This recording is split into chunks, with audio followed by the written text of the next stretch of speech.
Hello, hello, hello, everyone. Good evening. Good evening. Steph, you're number one tonight. Hey, y'all. Good evening. Good evening to you, hon. Number one. Yes. She says number one. Boom, chicka, wow, wow. Amen. Absolutely. That is hilarious. I love it. Lisa, how you doing tonight? Number two. Lisa's number two. I'm sorry, y'all. I gotta pull my hair up. It is freaking hot. It is hot where I'm at. Feel like I'm gonna die from the heat. It's freaking super hot. I almost feel like I'm in hell, right? Uh, Lisa says, good evening to you, girl. How you doing, Karen? She says, hi to you. Hi to you. How you doing? Fonda, how you doing tonight? Says, hey, PG in chat. Hey, back to you. Back, cool gamer. Hello, hello, hello. How you doing tonight? Wisconsin mama. Hello, sweet family. Much love. Much love back to you, girl. God bless. Sugar Boom Boom says, hey, PG in chat. And all in chat. Absolutely. God bless. How you doing tonight, Diana? How you doing? How you doing, Hillbilly 29? Hello, PG and chat. Much love to you.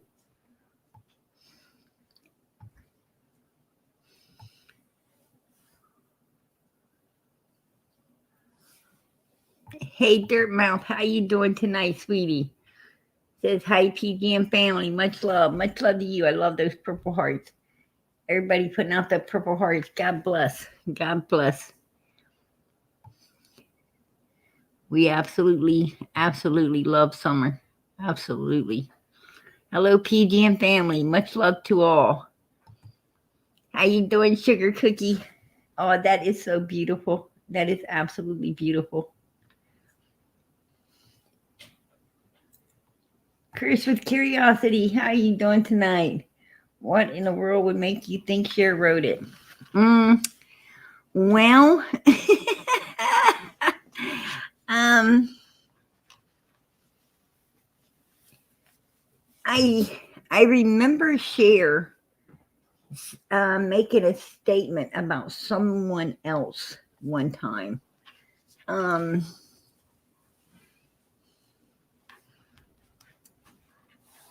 and she said something to the tune of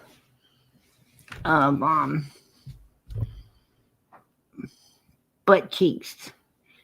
So that kind of got me thinking, because the author of that letter also used it like the same term. And I usually take note to how people speak. They also use, because like most people, call the beanie weenies or something like that, usually they use a slang name, right? For the Valvini sausages. And most people, call them weenies. They don't call them sausages. So you got to take in, the fact that the terms that they're using. Um, so it's got my curiosity up. And yes, I did have time. I did have time to analyze the letter today. I did take time to look that letter over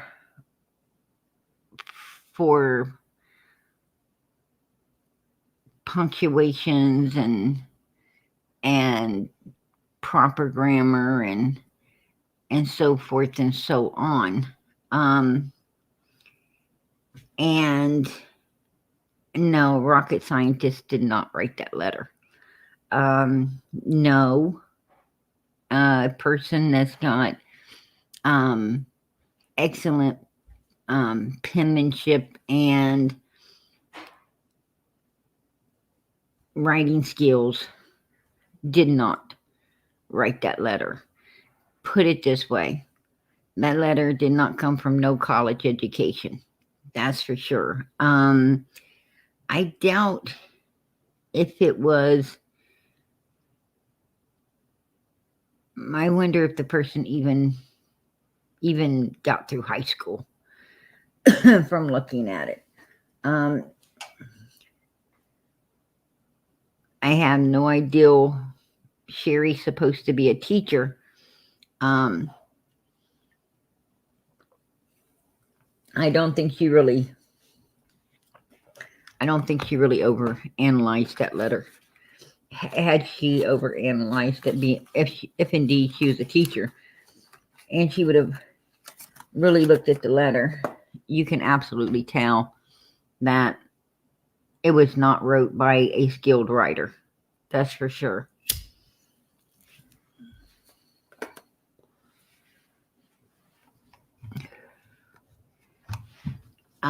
They were, what I mean is,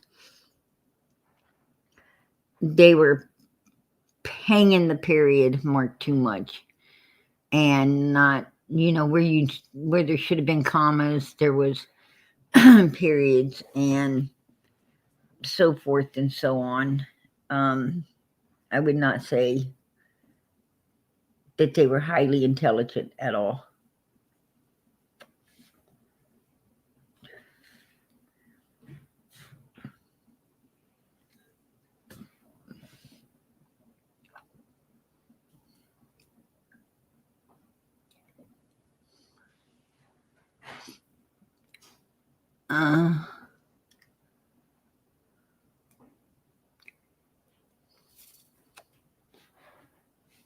Yeah,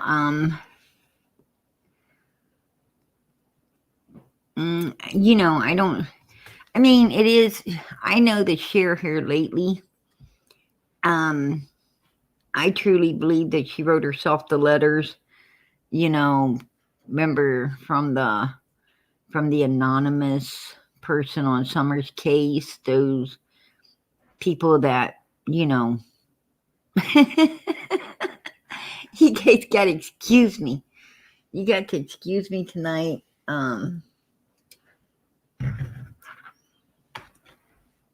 I got the giggles every time I think about, what I'm saying is we have immigrants that come into our country to help farmers, right? I mean, they come over into California and other places to help farmers and on green cards and so forth, and then go home. Cher was trying to say that oh crap. She was trying to say that that the people who wrote that letter was Americans that went over somewhere else to to work on someone's farm, and we all know that's just BS right there, right? I mean, that's insane. That's insane. Seeing that America has, millions of jobs every day, right? Millions of jobs. Nobody has to go anywhere to pick nothing. She's so silly. But busted. That is hilarious. But she's prone for writing bogus letters, right? To herself. And then putting them out here for as as real stuff for other people who are crazy enough to believe it. But yeah, she cracks me up. So, some of the shit people do, right? That is hilarious. I'm sorry.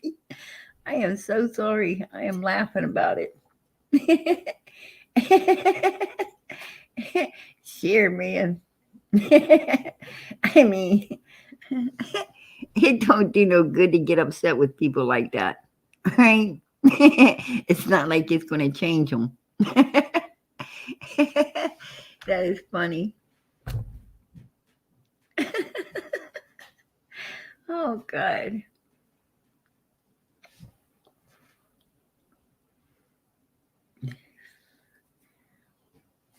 Um, I mean, it. It's just a thought. It's a possibility. You know, it's a. I mean, some people, yes, absolutely, absolutely. It is disgusting. I'm not going to. I'm not going to fight that. I'm not going to fight that at all.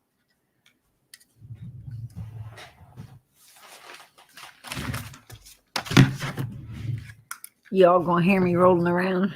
You're gonna hear me rolling around my chair in the background. I absolutely left my notepad across the room there, so I had to roll over to pick it up. Why walk when I can roll my chair around, right? Anyway,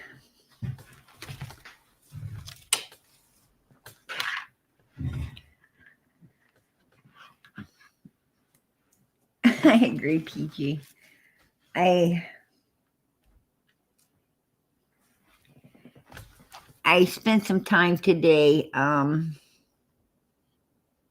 You guys know PG. You know PG. I'm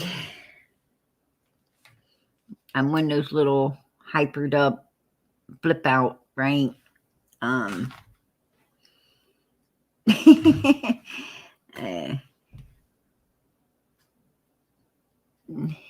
Merry Christmas, Deputy Sheriff. Merry Christmas to you, hun. Good to see you in here. Molly, it's good to see you, sweetie.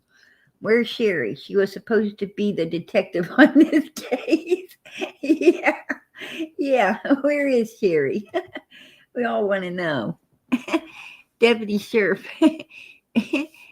Sherry is missing at the crime scene tonight. Right? Uh, that is hilarious. But yeah, that's just.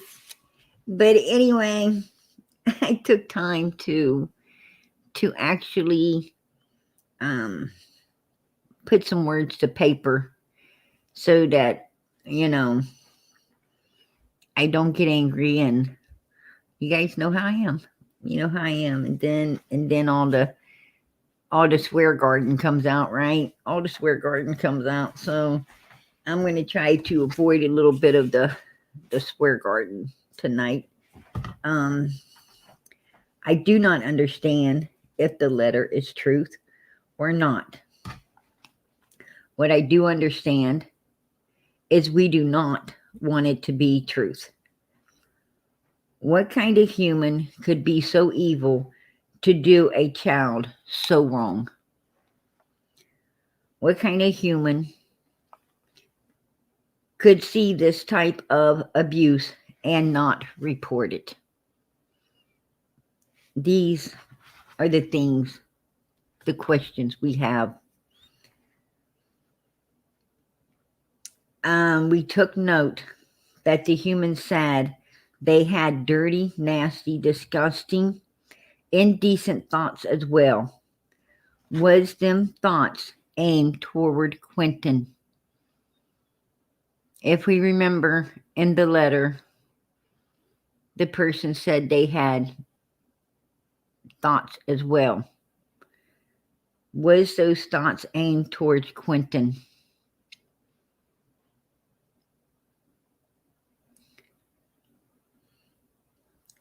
What type of nastiness was going on within Billie Jo's home? Why can humans not tell the truth when it is so important to be truthful? Meaning we find nothing but different stories being told and retracted by what we want to call witnesses.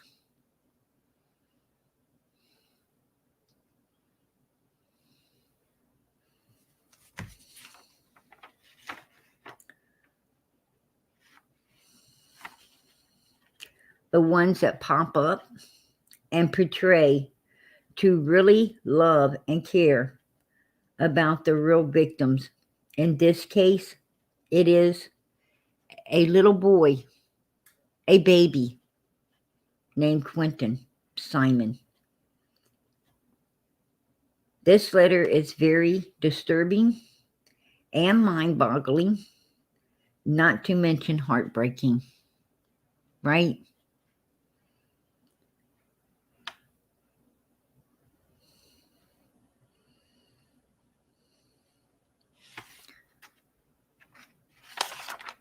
And I gave you some history on the writer.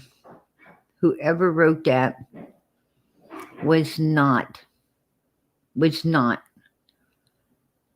highly intelligent. No. Whoever wrote that did not know. They were not a writer. Matter of fact, they was not even close to being a writer. That was actually a sloppy statement done by someone that wanted to be educated, wanted to sound educated, but is not educated at all. That's the most that I can say for that letter.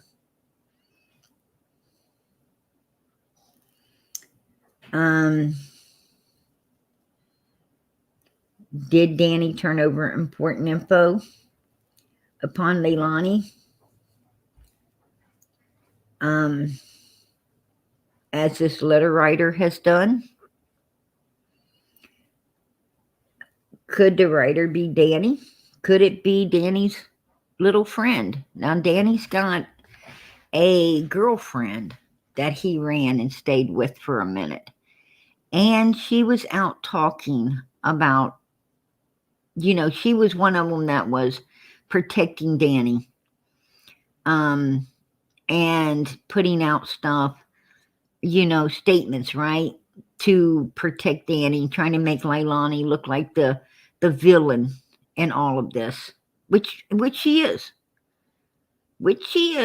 She's no damn better. She's no damn better, right? Not a lick. Could it have been, her that wrote that letter?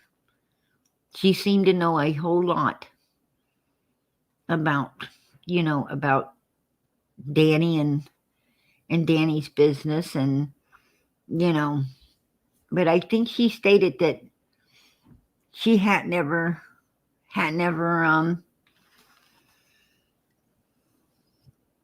met Leilani, as far as I know. So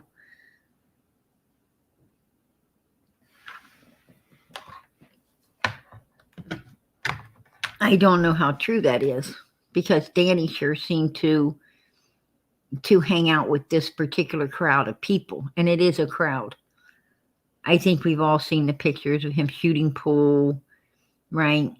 Him shooting pool with all of his friends up in a party house after Quinton came up missing. Danny just went right into his free willy life, right? He went right into his free willy life, as if nothing ever happened to anyone in his surroundings whatsoever.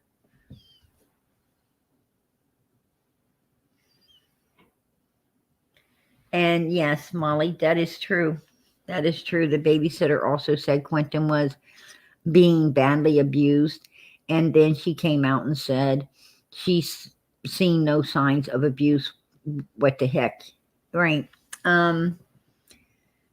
Well, I'm going to tell you the babysitter said a lot of things and then retracted it, said things, retracted it. Now,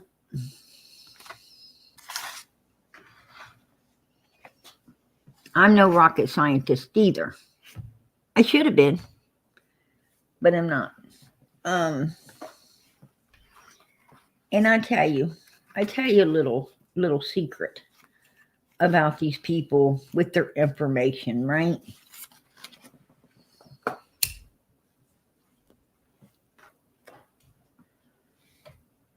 And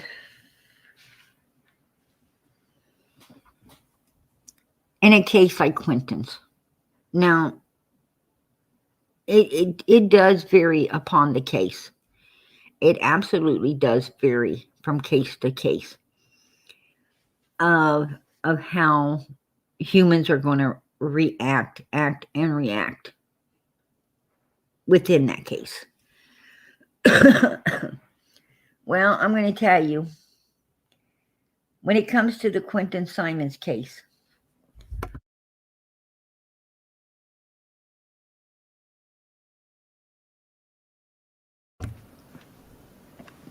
I am trying not to cough in the microphone in everyone's ear, so excuse me. You're just on time. You're just on time. Sweetie, don't worry. Anyway, in the Quinton Simon's case, I believe that what we heard at the beginning of everything is when we was hearing the truth. And I say this because that's when, that's when the tension, the hate, the dislike, all the things were high, right? All of that was high. There was heat between Billie Jo, Leilani, the babysitter. There was a lot of heat going on, right? Danny, a whole lot of heat and hate happening. I mean, you had these people, some of them trying to, they were flipping out and then holding it together, flipping out, trying to hold it together, right? They had exactly, their emotions were really running crazy. Now, not so much in the Summer Wells case. Not so much in the Summer Wells case. In the Summer Wells case, you had, you flipped the table on that. You flipped the table. Just turn the table, because in the Summer Wells case, what we had at the beginning was a bunch of yellow belly cowards that needed to save their asses, and they were all lying, right? And they were trying to stick together to do it. And that shit fell apart later. But in Quinton's case, that ain't the case. In Quinton's case, you had the truth hitting the pavement at the beginning of everything. And then these people had time, then these people had time to start retracting out of fear, for their family, out of, out of fear of the people out here attacking them, right? The babysitter was getting a lot of heat. And, it was more important for this babysitter to be liked than to tell the truth. If you ask me, it was more important for her to be seen as, the hero riding down the road on a white horse than to just be upfront and honest with everyone. I catch a lot of hell, right? I catch a lot of shit because,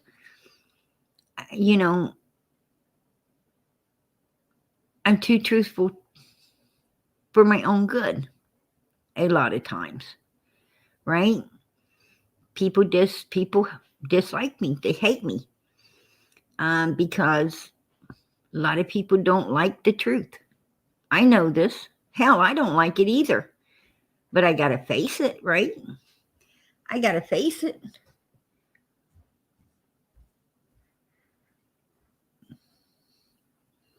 The truth is something very hard to face, you know? Sometimes, I got to face that I'm not the best person in the damn world, you know? I got to face that. And everybody else has to face, the truth as well. As hard as it is, as much as, we don't like it. Sometimes I go out and I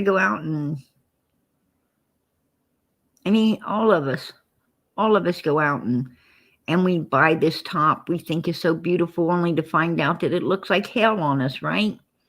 What we thought it was going to look like and what it did, two different, totally two different things, right? That's kind of the storybook syndrome, right? The big white horse going to come by and with the prince and swoop you up and take you away, and you find out it's all bullshit, right? In the future, you find it's bullshit. You had to save yourself. Yeah. I mean, a lot of times we want to gaslight ourselves into believing stuff that ain't so. And with that said, I'm going to have to be brutally honest where this babysitter comes in and is concerned. Hoping I don't, wreck and sink the ship tonight with people getting angry, but I'm just going to put it out there the way I see it, because that's the only way I can put it out here. Now, the babysitter did not watch Quinton all the time. She's taken all glory for it. But no, ma'am, you did not. You did not watch Quinton all the time. Your daughter did. You went to work. You were working. You were not home loving and taking care of that baby all the time. Now, you said that you and your daughter at first, you said you and your daughter went over, or you was at home, your daughter ran over and found Quinton in the swimming pool. Now you are saying that it was your daughter went over, found Quinton in the swimming pool, and you were at work. And you came home from work. Because the two boys were in a swimming pool. Now, I'd like to know, what was it? Were you fucking at home? Right? Were you at home? Indeed, at the house when the phone call came in, and sent your daughter across the road over to grab them? Or were you at work? Please tell the truth. Because, see, the truth in these cases are crucial. We cannot have people telling stuff and then retracting it. We can't do that. Now, this lady said that Quinton came in her house with a big old bout mark across his neck and his arm. Then she retracted it. No, I only seen the little bruises. They were outside a lot. They could have got hurt. Right? Ma'am, tell the truth. This baby needs it. You were supposed to be, what angers me is these people are supposed to be the witnesses for these children. You are supposed to be the witness, the bona fide witness that can get up there on that stand for this child and speak for it unwaveringly,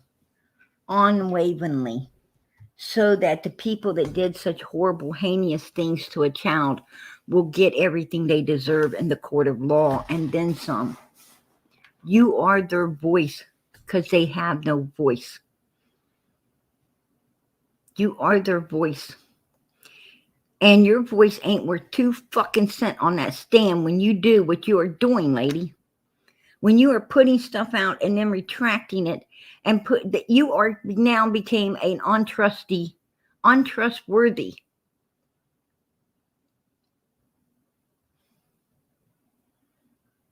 witness for this child. And the defense side is going to tear you apart because they are going to actually play where you said and retract it and then said and retract it. And you're not going to be feeling like nothing but a fucking ass upon that panel, right? Up there in that box. You're going to look and feel like an ass because you did not know how to tell the truth. Stand fast on that truth and do what was right for this child. You wanted to be a people pleaser instead of a God-fearing God pleaser. That is your problem. You portray to be a Christian. Well, if you're a real Christian, then you know you have to stand on the truth and you have to stand on it firm and you have to stand on it with strength and courage and not wave because it is the truth. You know it's the truth and you ain't going to be telling nothing but the truth. And you don't give a damn what comes at you. You will stand strong and defend that truth.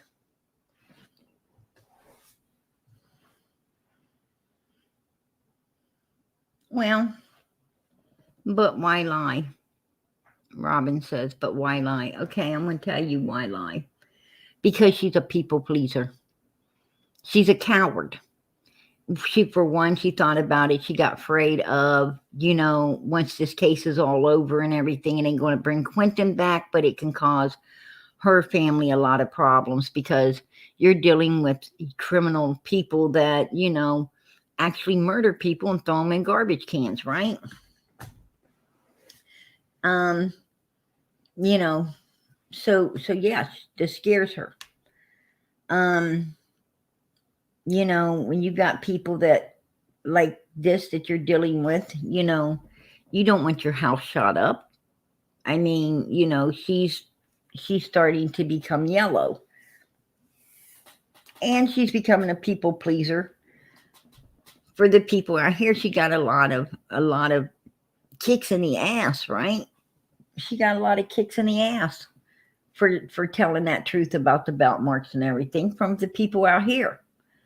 And we got to remember, she's got a wish list, right? A wish list that just had a $200 set of cookware bought up from it and gave to her, and some other things off of it that was gave to her. And, yeah. And there's other things left on that wish list, perfumes and stuff like that, right? Has anybody else seen it? Because I sure did.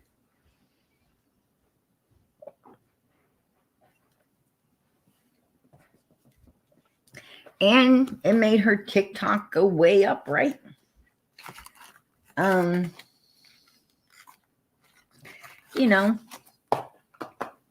It's the Jody Sue syndrome, right? She believes that she says all the right words, if she says all the right things, all the right words, then it's going to make people, it's going to appease the people, and the people are going to build her TikTok, possibly a YouTube. I mean, she likes cooking, right? Look at Mary. Mary all of a sudden had a cooking channel, and and money maker. So, I mean, let's raffle off a fucking quilt today, right? Let's raffle off a quilt today. Let's not show Summer's picture. Let's not show my little niece's picture. Let's not ask people to search and find her. Let's not talk about how much I love her and I care about her and I wish I would have gotten to know her. Right? But let's raffle off a fucking quilt today.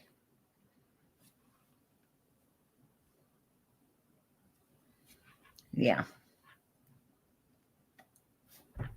That's what I'm talking about. And that babysitter in Quinton's case, following the same, you know, big fucking wide road out there, right? With all them type of people on it. Saying, praise the Lord, hallelujah, I'm a Christian.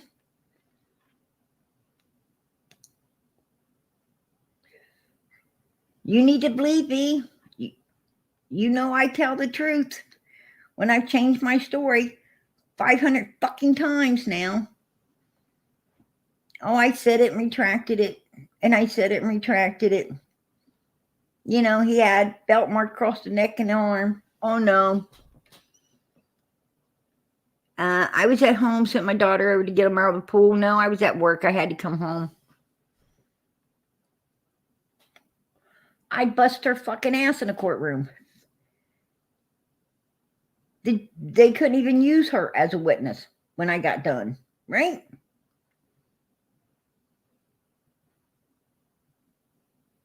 That's what I'm talking about. That's what I'm talking about. And, you know, and that's the stuff that brings us to tears, right? That's the stuff that brings us to tears when it comes to getting justice for these babies who are brutally abused, murdered, tossed in the trash like garbage, right? Like pure freaking garbage.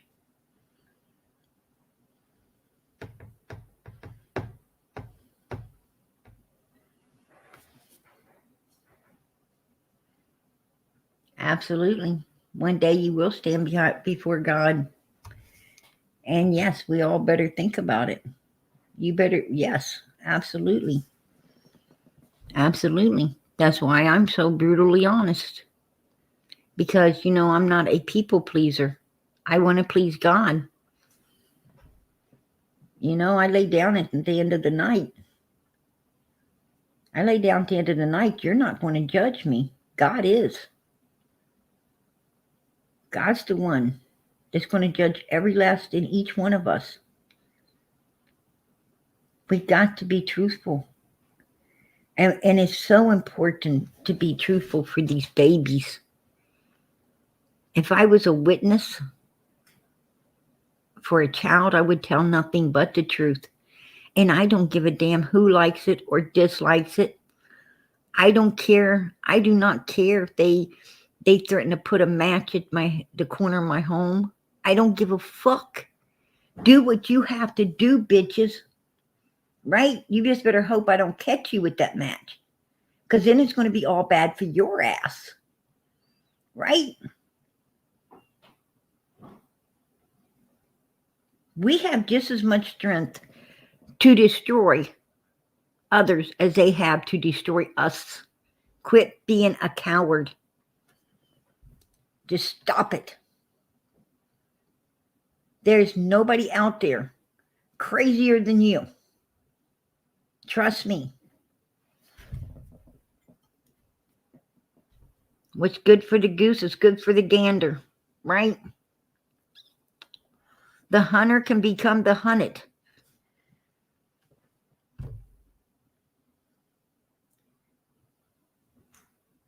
People need to stop.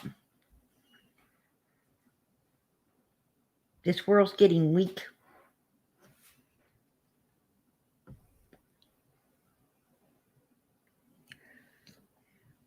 And no, liars will not. The Bible plainly states that Satan is the father of all liars. He is the father of all liars. Absolutely. And that babysitter is a liar. She's a liar. You know, we don't even know what the hell the truth is. I mean, I think that Quinton did show up with a big belt mark across his neck, across his arm. She did not contact social services. And so she felt that she needed to retract those statements, try to hide it, because people's going to hate her for the fact she did not call Child Protective Services, right?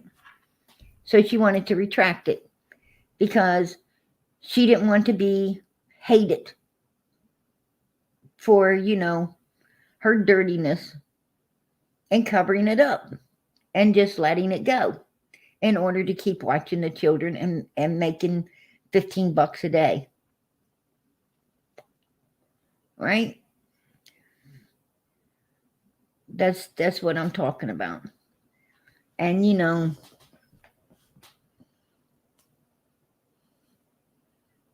like the Bible says, when you're on that narrow road, you feel like you're alone. You're not ever alone because God and Jesus Christ is with you. But sometimes you can feel alone. Sometimes, you feel like you're sitting on the side of that little cliff, right? All by yourself.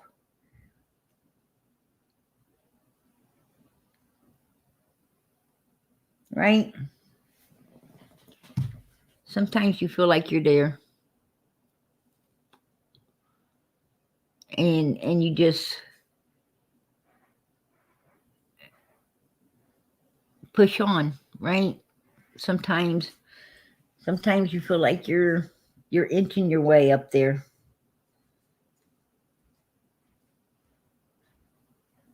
Sometimes you feel stuck.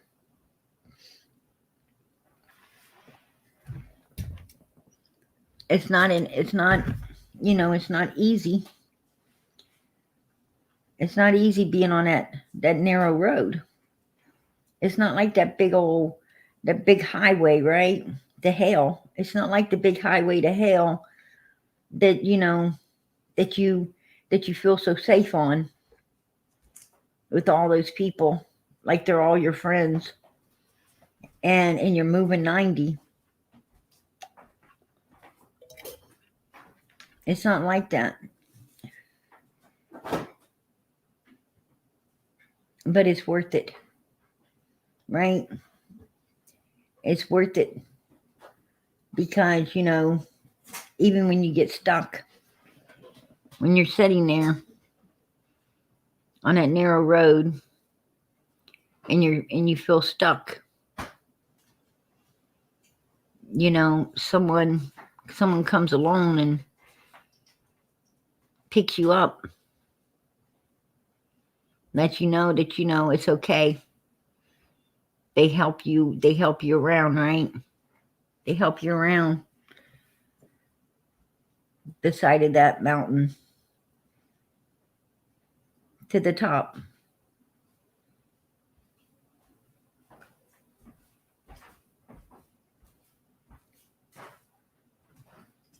And that's where you've got to try to stay.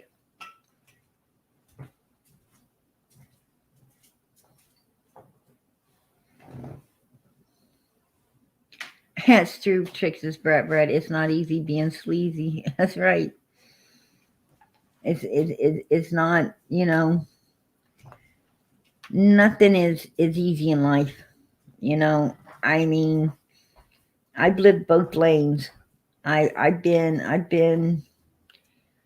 in both lanes. I've been on the big highway to hell,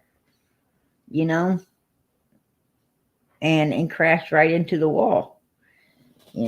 I wasn't one of those that I wasn't one that listens. You couldn't tell me nothing. I had to crash into the wall, right? I had to crash into the wall a few times. I mean, God knows I got my knocks and my bruises out of life. Absolutely. It's heartbreaking to think you got a million friends when you got none.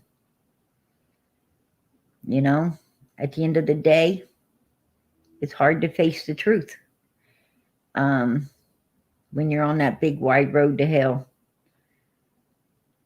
You know, it wasn't for me. That road wasn't for me. I didn't like it. Didn't care a lick for it. Right? Nothing easy about it. It you know, it wasn't fun at all.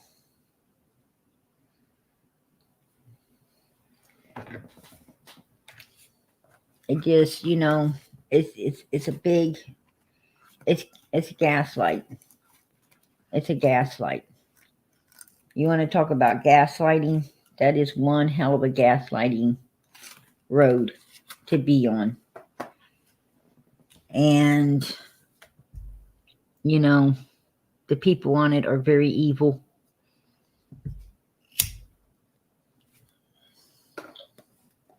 They're very evil. And they fight to make you just like them. They will fight to make you just like them.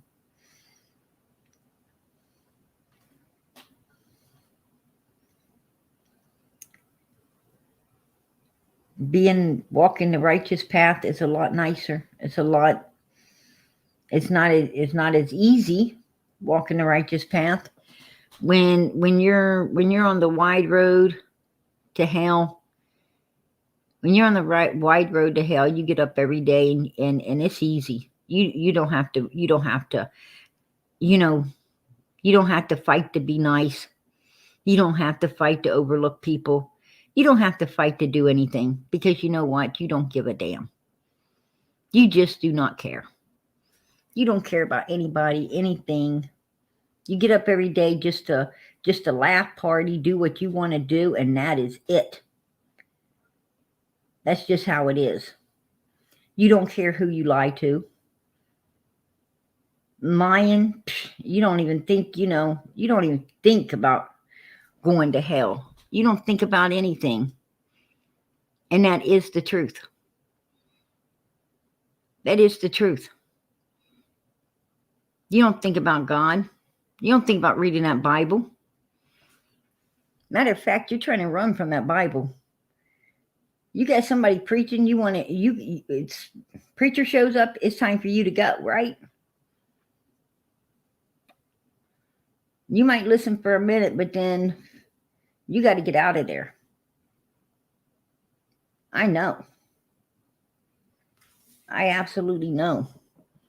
You go to church, get trapped in that seat, and if you really listen to the preacher, you feel guilty. You are holding on to that seat with everything you got, not to go down there, because you know in your mind, you know exactly what kind of trash you're into. You know that when you hit that door, you're going to be right back into doing your no goodness. And that's exactly why you don't get out of that seat and go down and accept God into your life to move forward. And that is the truth as well. These are things that people don't want to talk about. They don't discuss.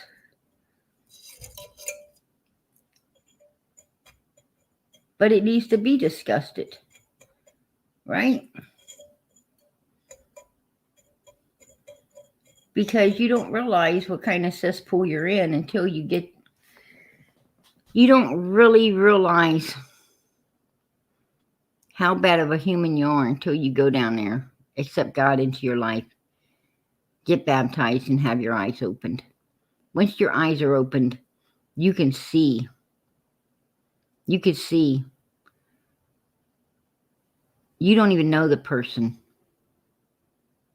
You don't even know that person that you were. You look at that person like, whoa, they seem like they're so far away. They seem like they were so far away from you. You can't even believe that was ever you.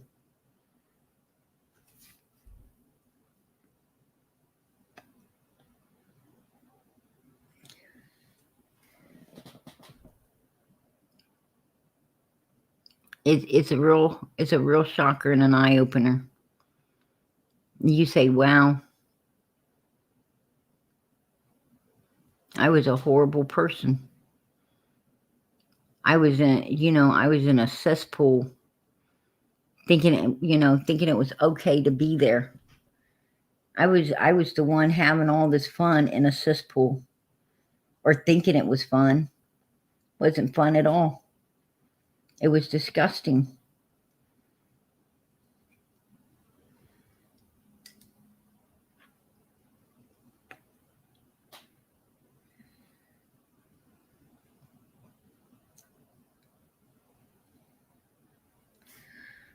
Cat, no, I don't think the babysitter loved those children more than the family.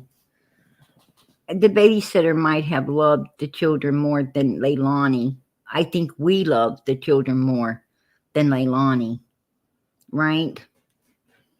I think we loved them kids more than Leilani. But Leilani was an incubator. She was an incubator, not a real mother. A real mother would not have done what Leilani did.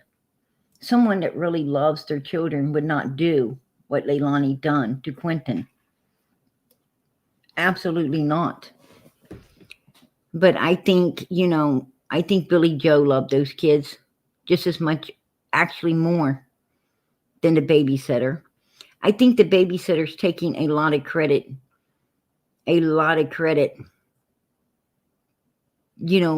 for what her daughter done.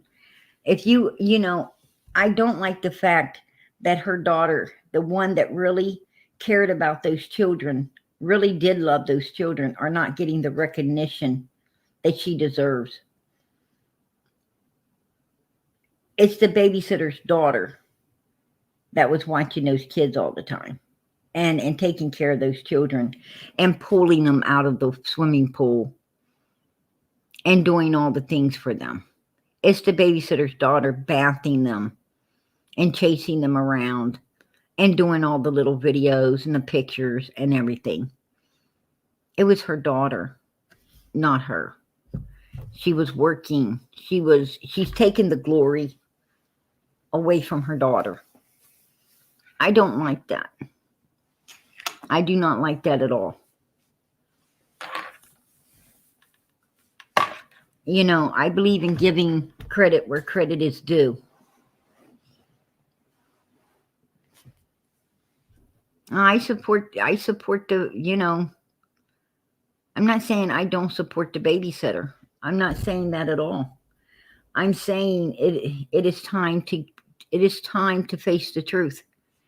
The babysitter told the truth about the belt marks and retracted it. I'm not going to have respect for someone that does this in a case where it's crucial to tell the truth. Nothing but the truth. I'm not going to, this little boy was brutally abused, and he did not get the help that people around him could have gave him. And that babysitter was a number one that could have gave it to him. She was a number one. And I just can't do it. I can't do it. I refuse. I refuse to give credit where I see credit isn't due.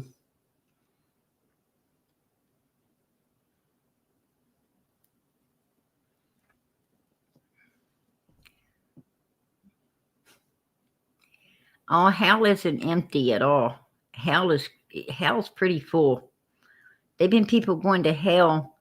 I mean, the rich man's in hell, so the hell ain't empty at all. Trust me. Trust me, it's not empty.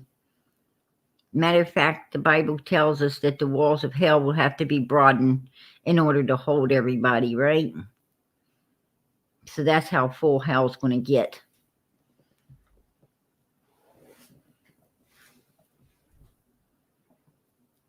Of course I know that for a fact.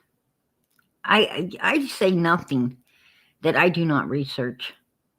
I do not come out here and bring nothing to this table that I do not research and do my homework on. I'm not a people pleaser. I'm a God pleaser.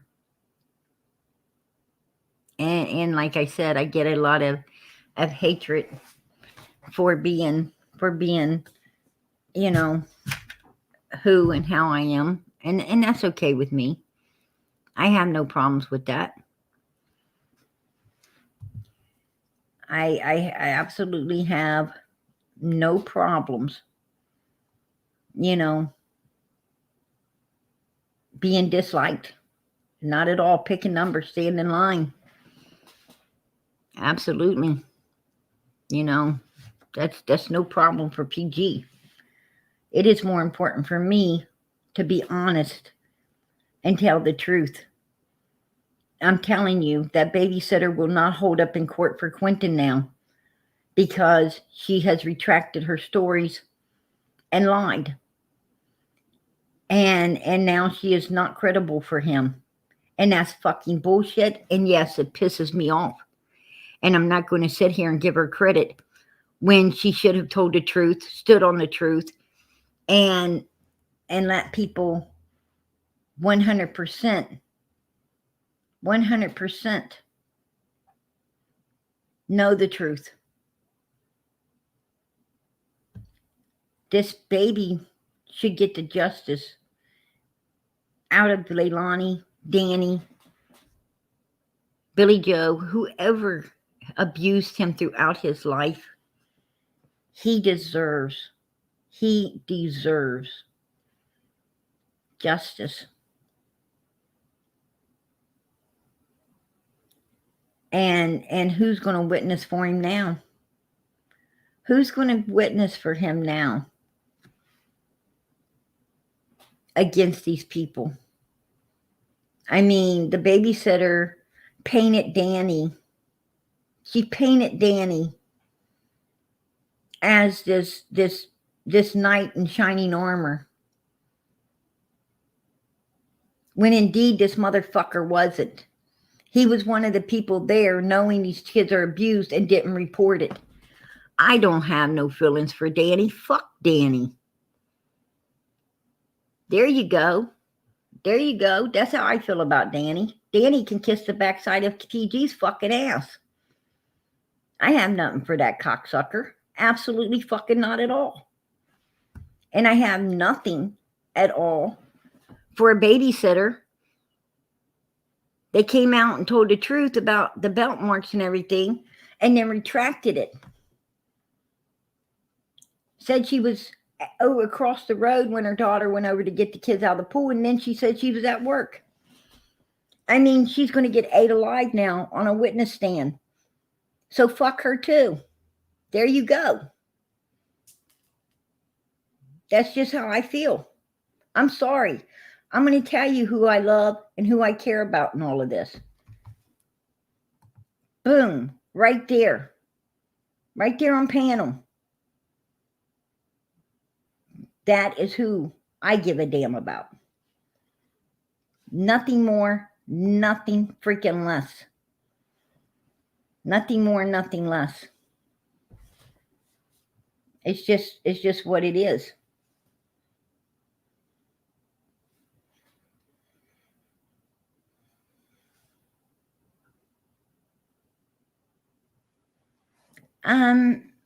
No, I didn't see any super stickers tonight, hun.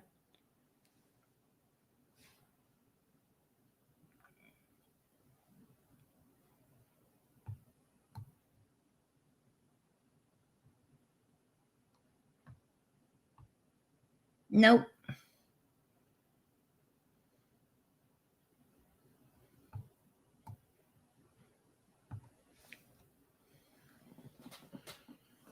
Yeah, I know people, saints, we agreed to disagree here. There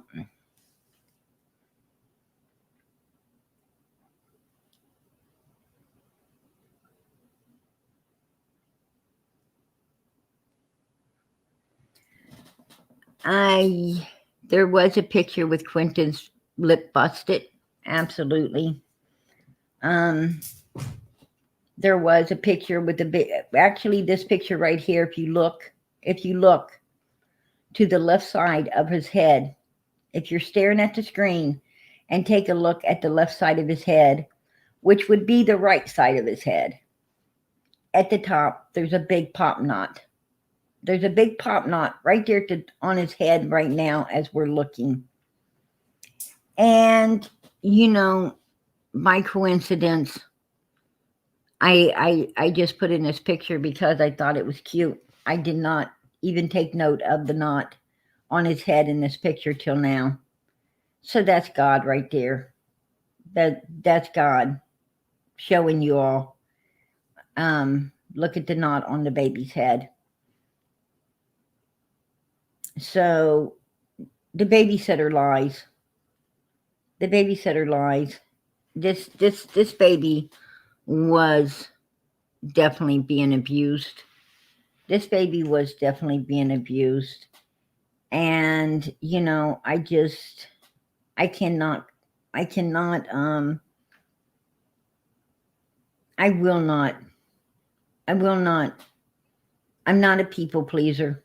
I could say, oh, you know, the babysitter's such a good person and really cared and nobody needs to talk about. No, I'm not going to do that. I could do that to please everyone, but I'm not going to. I'm sorry, I'm not. I can't. I'm not here for anything except these children. That's why I'm here. I'm here to tell the truth, to find the truth, seek the truth, and get the truth. And that's all the hell we want. Because we want justice for these babies. That's why we're here. I don't give a damn about the babysitter. I don't give a damn about Danny, Billie Jo. I don't care about none of them. You know, if somebody's a really beautiful, good person, then I will be the first one to step up here and tell you how beautiful they are. How they have not told one lie. I'll tell you right now, I will fight to the end for someone that is 100% upright and righteous. And I would not back down. Y'all know me. You all know me. I got to call it like it is. Not like I want it to be, or you and everybody else wants it to be. I don't, you know, I don't get to call it like that. I got to call it how it is. Because how it really is the only thing that's going to get justice for this little boy with that big freaking knot on his head right now in this picture. That's the only thing, the truth.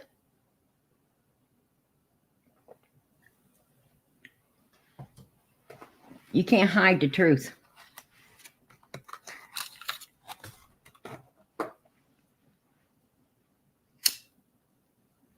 Yes, she should have. Yes, she should have been calling the police. I absolutely agree, Rosa.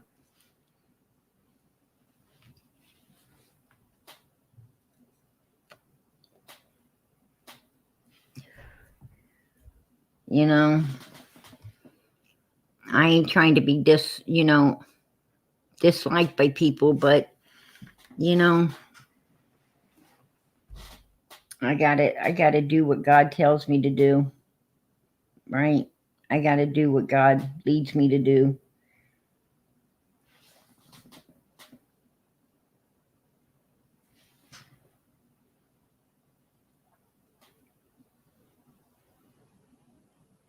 Right? I try to do what's righteous, but, you know, I don't know. You get a lot of hate when you get a lot of hate on your back when you walk with God, right? You absolutely get a lot of hate, a lot of dislike. So it is what it is. Thank God I don't do this. Thank God I don't do this, you know, for any other reason but the fact that I love these kids.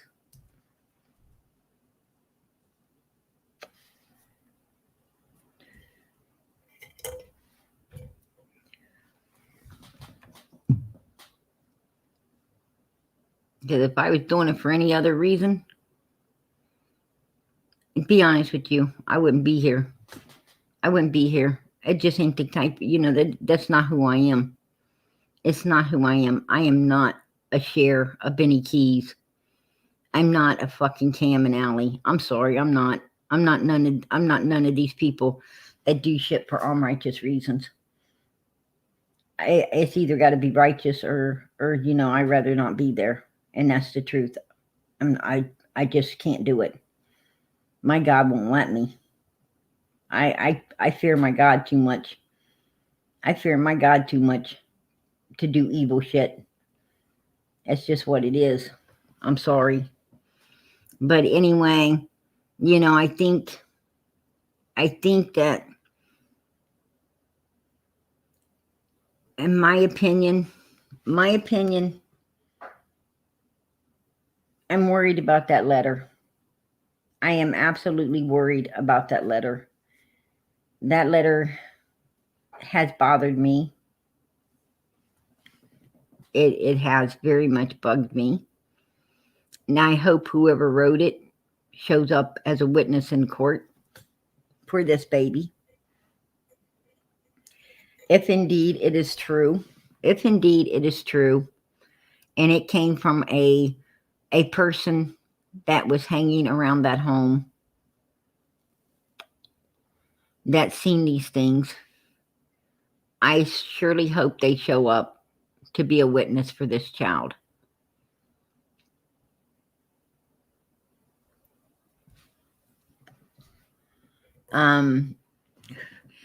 This letter, I'll pull it up for everyone. I am a friend of the family. My identity is being concealed for my safety and for my family. I met Quinton a few months ago. Quinton had long hair and a diaper that never fit him right. If Q showed love to Danny, Leilani used to physically hit him for trying to get her man. I'll get into what she used to do to him. She said she didn't like him as opposed to Zayn because he was annoying and she hated how he was bow-legged. She said it was him trying to look sexual to Danny. Apparently Q would try to spread his butt in front of them a lot and it would enrage her because Danny thought it was cute. Leilani thought it was Q trying to show off. She didn't understand he was a baby and a boy. Everyone in that house knew she used to hit on all the kids but especially Quinton. If you notice his eyes are cross-eyed in some pictures. That was inflicted and not how his eyes were naturally. This is the hardest part but has to be said. He was deprived of food and clothes. If you notice he has just a diaper on in most pics.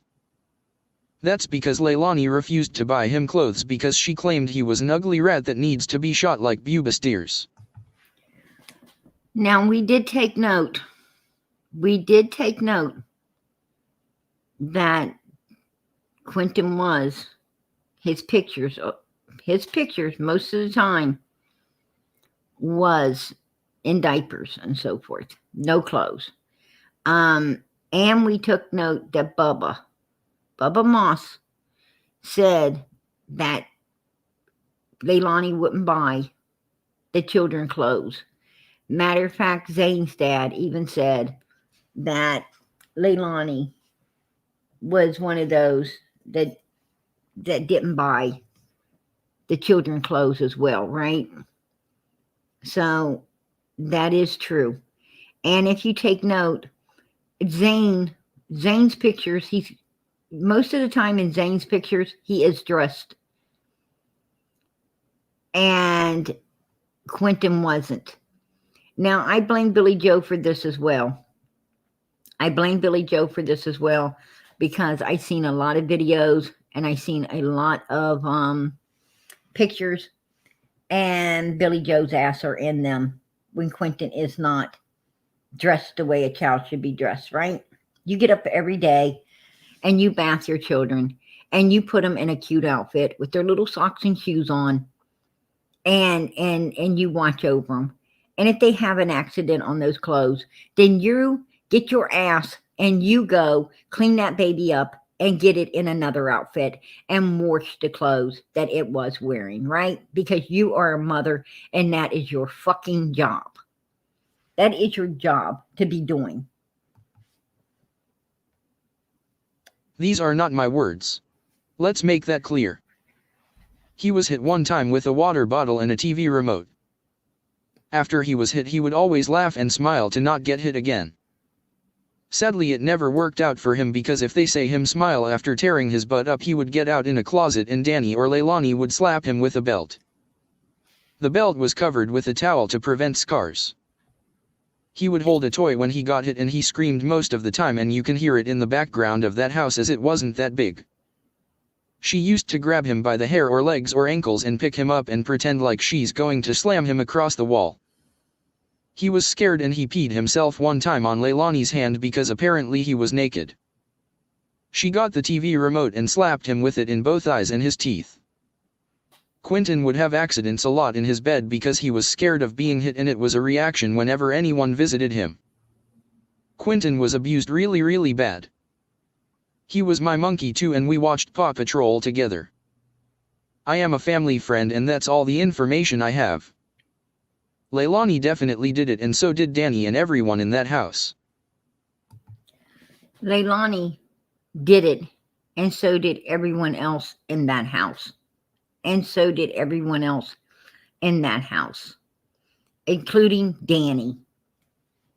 I had thoughts of sexual abuse too, as Leilani used to accuse Quinton of, in her words, giving his butthole up to Danny and his small wiener. I heard she got a Vienna sausage and laughed and said Quinton would scream if he had that, as she could take whatever man wanted to use her holes. They're a reason the babysitter he used to always flee to. That was his safe space. He was molested, beat terribly and neglected and died a tragic way. LE needs to look into Leilani selling Quinton for dope. She said that she used to get $200 for renting Quinton out to a drug dealer for an hour. That Quinian used to go and then get dropped off. Now, I know for a fact that most drug dealers, yes, they will date young girls, like, 15, 16, 17, young girls. But most drug dealers do not, matter of fact, I know none that would ever mess with a child. I mean, 14 and under are off limits, right? Totally and utterly off limits to drug dealers. I mean, 15, 16, 17-year-old girls, one thing. But I know none. It's like, you better get out of here. You better go home. I think I hear your mother calling, right? Get the hell out of here. And they take high enough risk doing what they're doing. They do not do stuff like that. Not only that, but most drug dealers would hurt you. I mean, you probably, if you got out of there, you probably ain't going to ever go back if you even suggest something like that. That part of the letter, makes you wonder, right? It makes you wonder.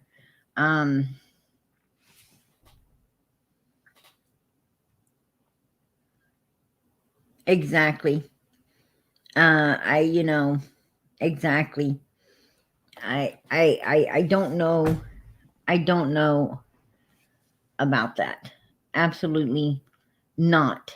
But then again,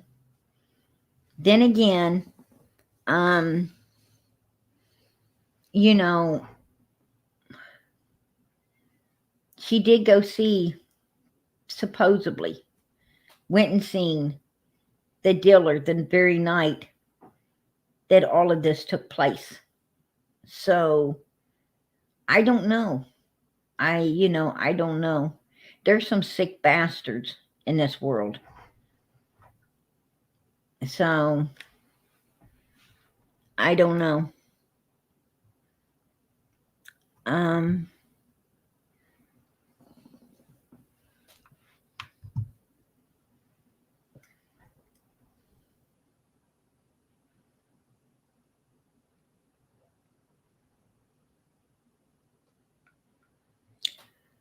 uh,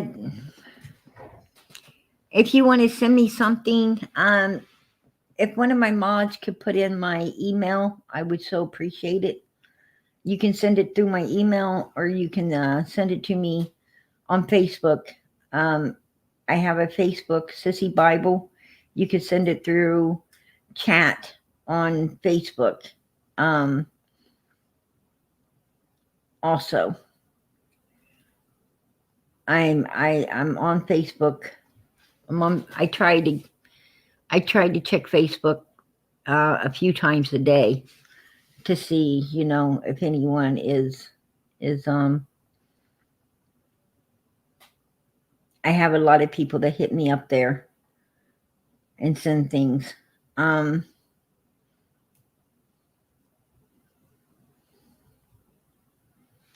This letter is disgusting. I think that's why she used to get suspicious of Quinton sleeping with Danny, but in reality Danny was comforting him. In reality, we don't know what Danny was doing, because Danny was beating the hell out of him with the belt, just like Leilani, from what you said in this letter, ma'am or sir. So,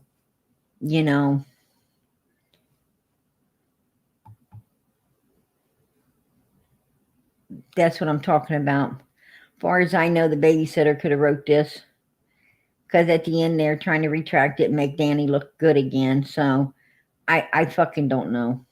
I don't know. That letter is disturbing. It's upsetting. And I absolutely would love to know who the hell wrote it, right? Quinton Simon case, mother of murdered Georgia toddler indicted on 19 counts. Chatham County, GA, the mother of Quinton Simon, the 20-month-old boy who was reported missing by his mother in October, was indicted on 19 counts in connection with the toddler's murder on Wednesday. Chatham County District Attorney Shaylana Cook Jones announced those charges for 22-year-old Leilani Simon, the baby's mother, during an afternoon press conference. Simon was arrested November 21 after Quinton's body was found in a nearby landfill. Simon faces malice murder, 2 counts of felony murder. I didn't say Cher wrote it. I said possibly. Possibly she wrote it. She's been writing herself a lot lately, right? She is in on this case. I mean, I can't say she did. Like I said, I do not know who wrote this letter. And I said that from the beginning. From the beginning, I said, I do not know. I do not know. We got to take in all possibilities, right? When it comes to this letter, we have to take in all. We have to look at all angles. I mean, we can't just say something and run with it. We have to, I mean, I don't want the letter to be true, right? I certainly don't want this letter to be true. But then again, I have to face the fact that it could be.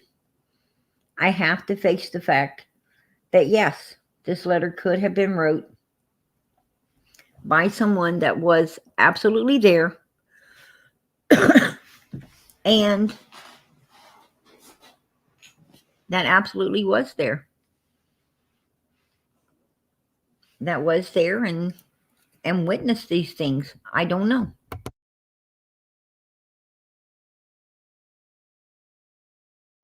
I have no idea. I do know we have every right to hear it. I mean, it's public information, it's public knowledge, and every last one of us have a right to listen to it. Every last one of us have a right to hear it. Every last one of us have a right to draw our opinion upon it, right? Because, you're a taxpayer. You're a taxpayer, and a hell of a lot of your taxes just went in a landfill to find this little boy that was so brutally abused throughout his life, his short little life, and thrown away like garbage. So hell yeah, we have a right to go over everything and then some, right? And we have even more of a right to want this little boy to get all the justice out of these horrible, evil people as he can possibly get. They need to be prosecuted to the fullest extent of the law. And if indeed Danny had a hand in abusing this child, then that cocksucker needs to be in jail as well. And that's just my opinion, right? That's just my opinion. And I would hope it would be everyone's opinion. Concealing the death of another, false report of a crime, making a false statement, and 14 counts of making a false statement. The 8-page indictment reveals a few more details about what investigators believe happened to Quinton and how police say his mother continued to cover it up. The indictments allege Quinton was killed on or about October 5th. A grand jury believes Simon did make an assault upon the person of her son Quinton Simon with an object being unknown to the grand jury at this time. The indictments further states that it did cause. So she made an assault upon her child with a weapon, an object that's unknown to them at this time. So basically, that little boy was beat to death. He was beat to death. Cruel and excessive physical pain for the toddler. Simon then continually lied to police during the investigation, the indictments allege. On October 5th, when she reported Quinton missing, she told police he was abducted by an unknown intruder. She also admitted that she had left her home in the late night hours of October 4th, 2022 to meet her drug dealer, falsely stating that the purpose of this meeting was to pay for an existing drug debt. So she went and met this dealer. Now with this letter, Allie needs to go and talk to this dealer, right? Did she rent him out for an hour that night? And something horrible went down? The indictments also allege she also lied about her drug use, stating she only ever uses marijuana and the only controlled substance she had used in the past 24 hours was marijuana. The court document shows she told investigators she left her home the morning of October 5th to meet a friend at a gas station to get Oragel. Investigators believe instead of meeting that friend, she was dumping the 20-month-old boy's body into the garbage dumpster at the Azalea Mobile Home Plaza, the indictment alleges. She would again tell investigators the same lies 3 days later and again a week after Quinton's reported disappearance, the indictment alleges. On October 31st, the indictment reveals she changed her story and told investigators her boyfriend, Daniel Youngkin, was actually the one to leave the home the morning of Quinton's reported disappearance. She would repeat that same story to investigators the day she was taken into custody. De Jones says this is an ongoing investigation and more details will be revealed, but through the normal court process. Now, she said Danny was the one that left the house the next morning. Not her, but Danny was the one that left the house.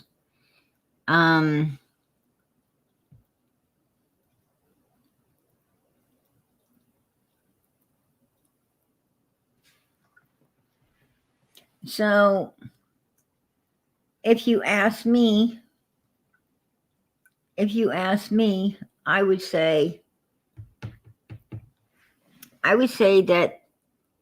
that Quinton wasn't put in that can that morning. I'd say that all of this went down at the scene with the drug dealer. That's my call on all of it. Lonnie Simon remains in the Chatham County Jail.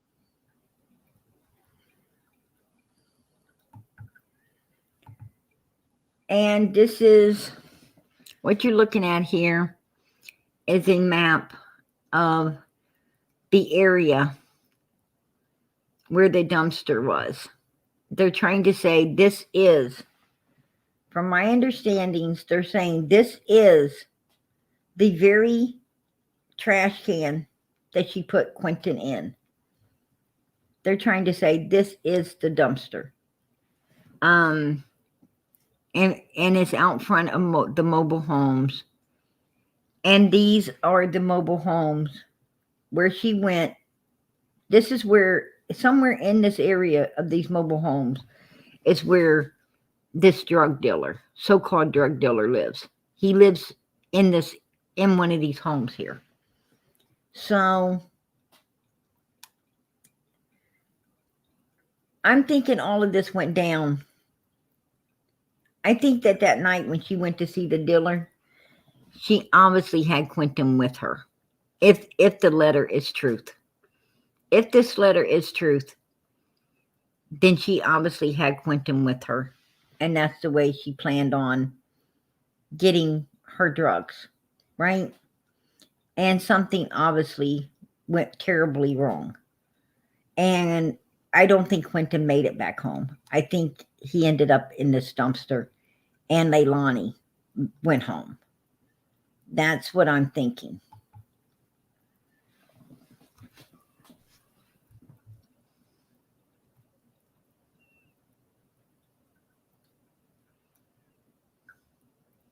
This is a lot more dumpsters. As you can see, this area is loaded with dumpsters, right? It is loaded with dumpsters.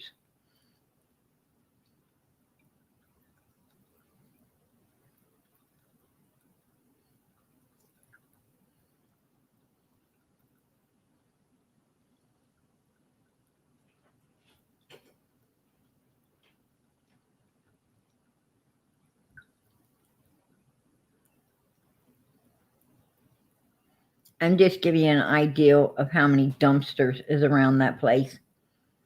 And as you can see, at this dumpster, there's children's toys sitting out there by that dumpster as well. And if you indeed have a dealer in there that likes to sexually abuse children, and that particular dealer needs to be put in prison as well, right? That particular dealer needs to be taken off the street for damn sure. But this is the very trash can. And as you see, it is in the community right there where that particular dealer obviously unloads his trash as well, or her trash. I'm not sure if it's I would say it's probably a male, but how anymore, we don't know, right? Anymore, we have no idea.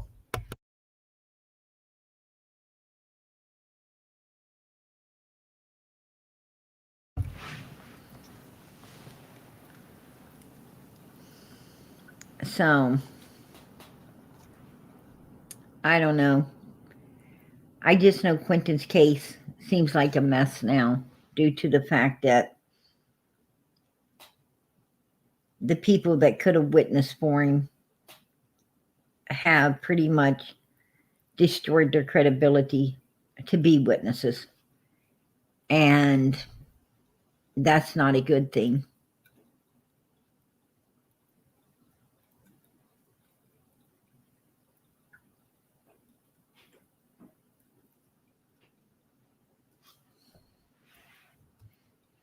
Absolutely, Sugar Cookie, you are absolutely you're blessed. You're blessed.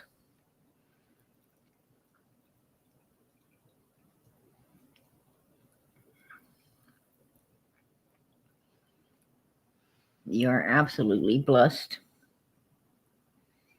I wish I could say the same, but I cannot. I cannot say the same. I knew, and I know many dealers.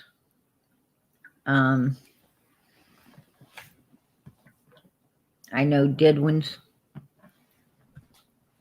no longer with us because they got killed, right?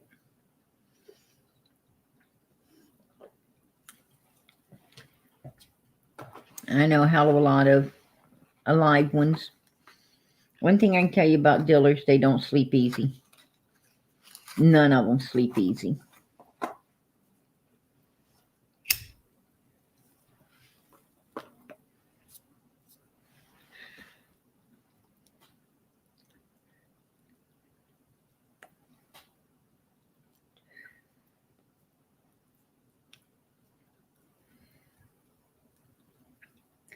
Yeah, absolutely. I agree, Rosa. I agree. You know.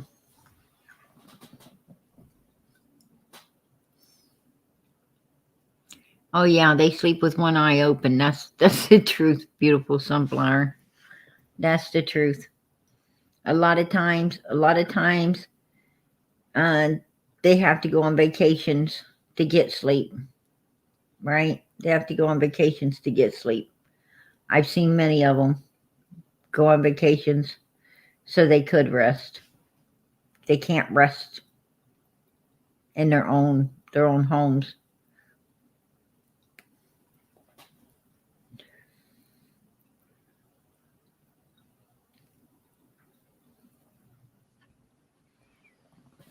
Drug dealers is sad because drug dealers are always sitting on a gun, right? They're always sitting on a gun. They, because you don't know. I mean, you don't know. You when you open that door up, even if you know that person for 20 years, they might be out. Even if you know them for 20 years, they might be there to shoot you. You don't know. So, you got to be careful. You got to always be ready to kill whoever comes through that door, right? No matter what. You got to always, you cannot ever turn your back on no one.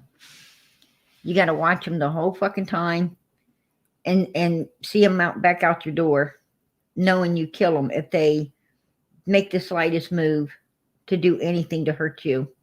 It's a sad life. It's a sad life. Absolutely. Not good.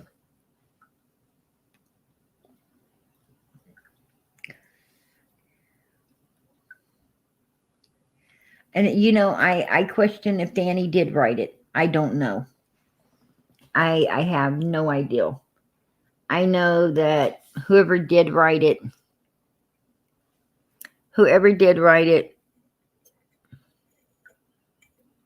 confessed that Danny had his part in abusing them babies, especially Quinton. Right?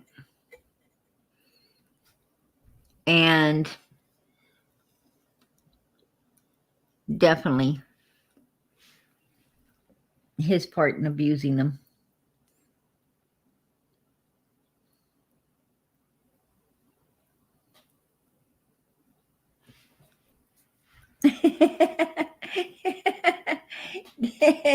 looking hard at your refrigerator. That's funny.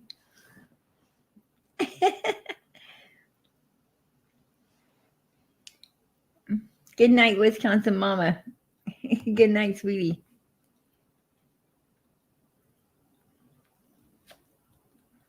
Good night, blue eyes. Yeah, I don't know. I know that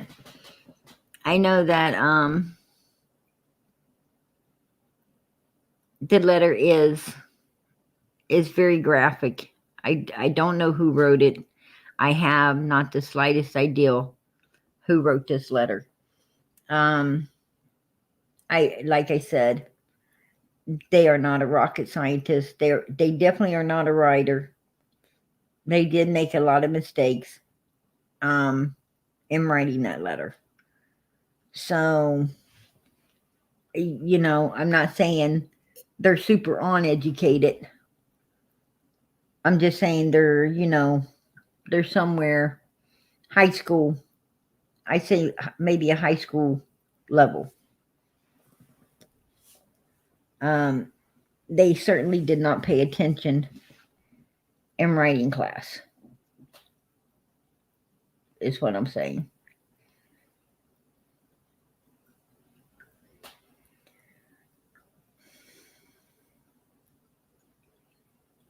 Um,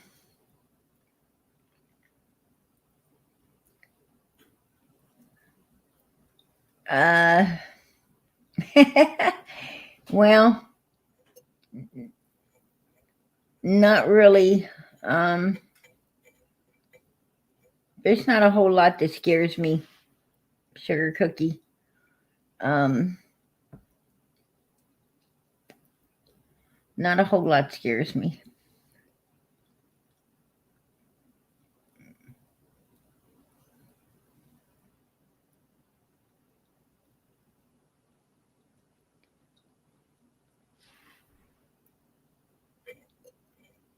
Everybody, we all have to, we all have to die, right? We all have to die at some point.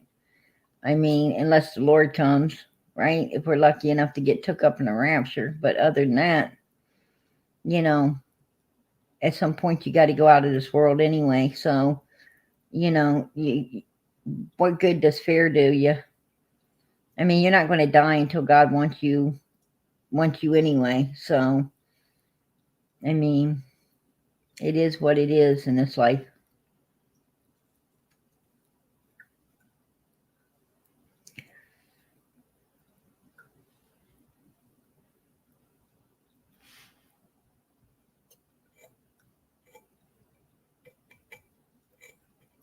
I have I have been at parties where I've seen everybody flying out the doors because the wrong people are coming up in the party, right?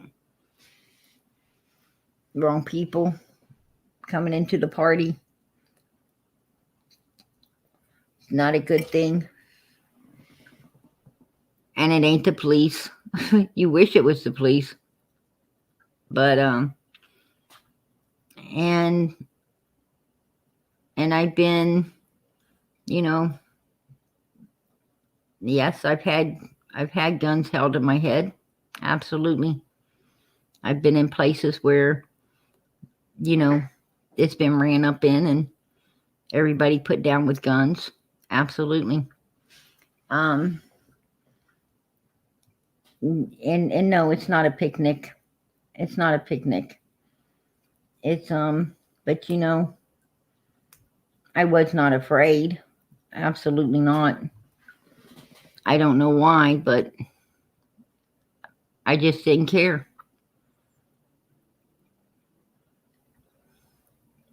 It is what it is. To be honest with you, a really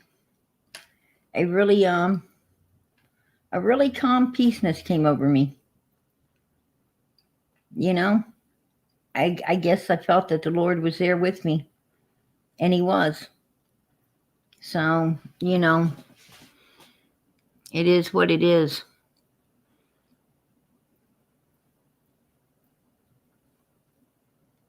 Yeah, I'm glad I'm okay too. Absolutely, sugar cookie.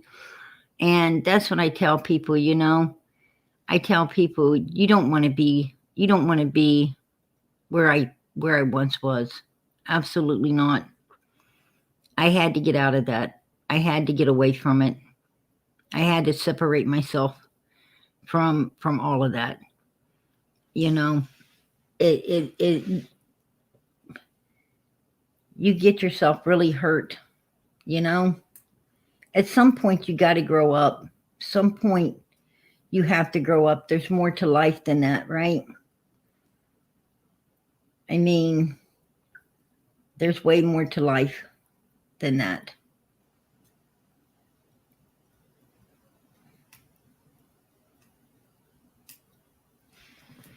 Yeah, all my life growing up, All I ever heard was suck it up, you know. But I was beat. I was beat very bad as a child. Um, I used to lay in a hallway, um, bloody.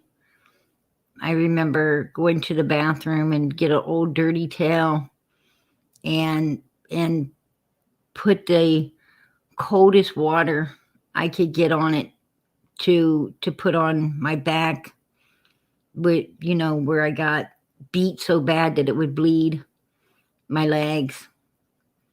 Um, I remember that wet town, and I would just be stinging so bad. It was sting so bad, and I'd go to rinse the towel to get, because it would get really warm and it starts stinging, and I go to wet it in the blood. I could see all the blood on the towel from my back, and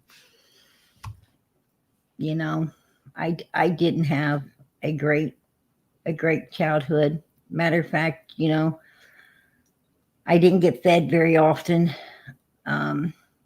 Barely ever got fed, to be honest. I lived a bad life. It was horrible. The only thing I could think of when I was a child was sometimes I wanted to lay down in that hallway and just, God, take me, right? Just take me. I didn't want to be there. It was so painful. But he didn't take me. He had some, obviously I was supposed to live, right? He didn't take me. And all I wanted was to just grow up. I just wanted to grow up, right? I didn't have a childhood because of all the abuse and just couldn't wait until I got older, right? It was bad. It was super bad.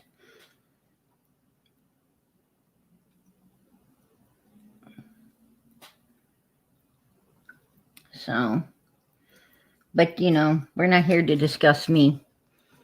We're here to discuss these children. And we have another child missing. We definitely have another child missing.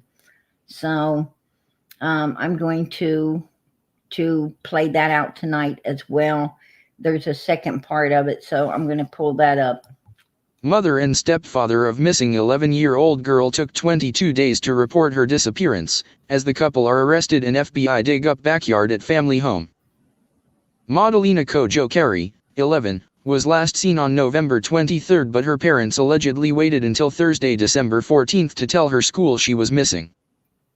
Mother Diana Jo Carey, 37, and stepfather Christopher Palmiter, 60, were arrested on Saturday after neither reported the disappearance to police.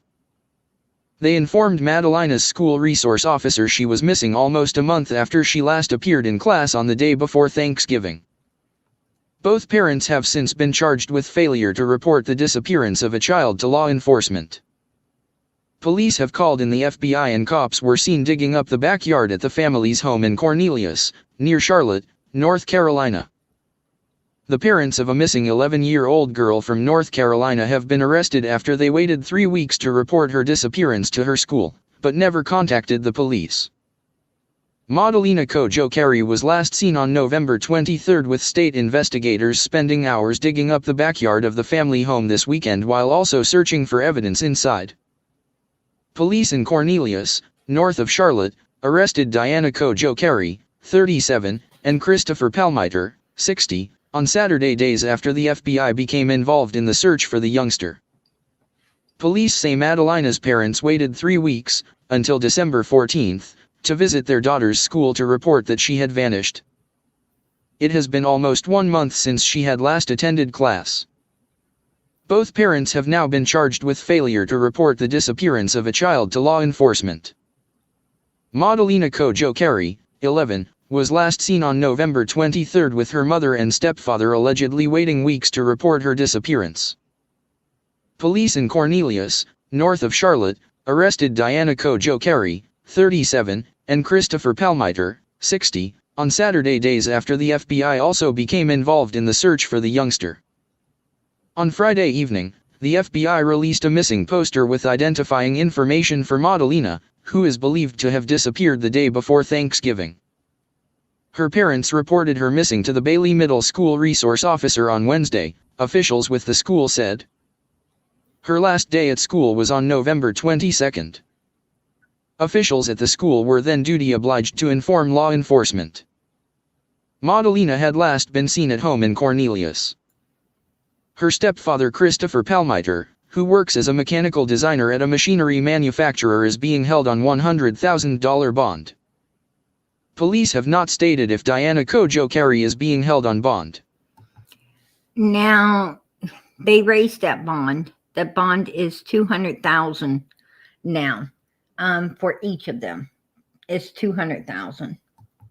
On December 17, 2022, at approximately 10:15 this morning, Cornelius police arrested Madalena's mother, Diana Kojo Carey, for the disappearance of a child to law enforcement. Kojo Carey never reported her daughter, Madalena Kojo Carey, as missing after she was last seen in Cornelius on November 23, 2022, the police wrote in a statement. Residents living in the quiet town appeared shocked by what was happening in the neighborhood. I've lived here my whole life, so I've never seen anything like this. It's odd that it seems like she went missing back in November, and it's just now being reported. Neighbor identified Sydney Capps told WCCB, watching on in disbelief as officer with shovels made their way to the family home. Police in Cornelius, North Carolina near Charlotte, together with the FBI, have been digging up the front yard of the family home. Police say Madalena's parents waited 3 weeks to visit their daughter's school to report that she had disappeared. Palmiter, who works as a mechanical designer at a machinery manufacturer, is being held on $100,000 bond. Officers also entered the family home to uncover evidence contained inside. Madalena had last been seen at home in Cornelius. Both parents have since been charged with failure to report the disappearance of a child to law enforcement. Both parents are now being held at the Mecklenburg County Detention Center. The legendary, this happened right down the road from you? Wow. So, do you have any idea what happened with this little girl?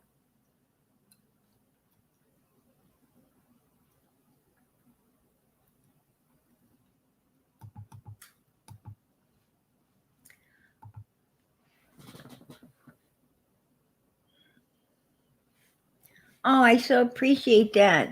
I so appreciate that. I got a super chat, everybody. Merry Christmas, PG. We love you. I'm sorry this happened to you. That's awful. I brought up good. I tell you, thank God you was. Thank God you was. You know, I love hearing about people that actually had a good life. So many of us didn't. You know, and that's all we ever wished for.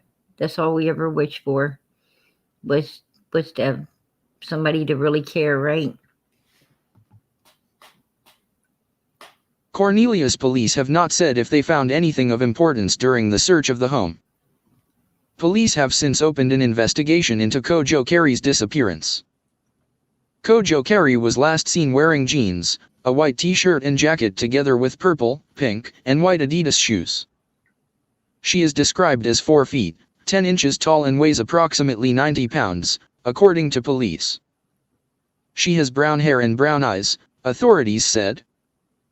Officers are urging anyone with information on the girl's whereabouts to call Cornelius Police Department on 704-892-7773. My thoughts would be they sent her to her country, but they told Ali they didn't know where she is. I got the other part. I'm going to play it. Police search lake for Madalena Kojo Carey, missing 11-year-old girl from North Carolina. Police on Monday were searching Lake Cornelius for Madalena Kojo Carey, an 11-year-old who was reported missing last week after disappearing almost 3 weeks earlier. Madalena was last seen on November 23. The FBI and Cornelius Police Department began investigating on December 15. School officials told the Charlotte Observer she was reported missing to a school resource officer on December 14. Her mother Diana Jo Carey, 35, and stepfather Christopher Palmiter, 60, were both arrested on a charge of failure to report the disappearance of a child to law enforcement, according to Cornelius Police Department news releases. As part of the normal investigative process, we are expanding our search to include Lake Cornelius as a precautionary measure. There's nothing we won't do to #find Madalena, the police department posted on Facebook Monday. Search boats and fire officials could be seen at the lake Monday morning. It's near Interstate 77, adjacent to Lake Norman, around 20 miles north of Charlotte. The lakefront is around 2 miles from the girl's home. #find Madalena community leaders have planned a prayer vigil for Madalena Tuesday at 7 p.m. in the common area across from her home at Lake Village Boulevard and Victoria Bay Drive. Another vigil will be held Thursday evening at 7 p.m. at the Intune Soul Sangha and Meditation Community Center located in the Cornelius Town Square. Jo Carey was last seen wearing jeans, pink, purple and white Adidas shoes, and a white t-shirt and jacket. She is 4 feet, 10 inches, has dark brown hair and weighs about 90 pounds. The 6th grade middle school student loves horses, and from the recent picture below, you can see how happy she is to have a big bowl of ice cream, Cornelius Police posted on Facebook. The Cornelius Police Department, the FBI, and the SBI need your assistance to help find her. A timeline of Madalena's disappearance. November 22, Madalena attended her last day of classes at Bailey Middle School before Thanksgiving break.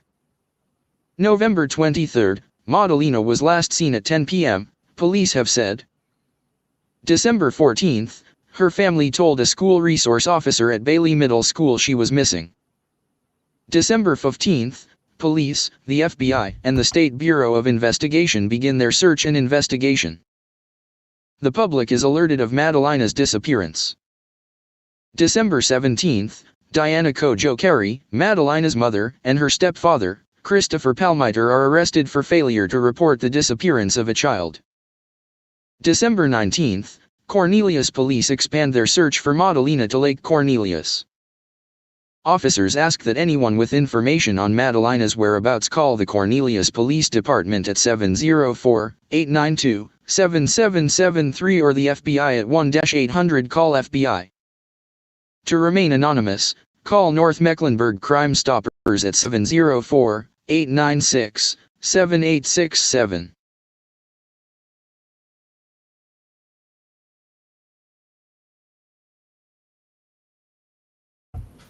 So you gotta wonder, I heard the mother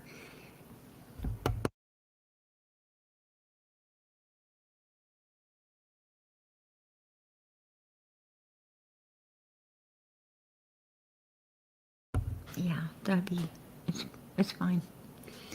I heard that the mother said that she went back to her country. They sent her to her country back to be married. Now, I don't know. Yeah, exactly. Exactly.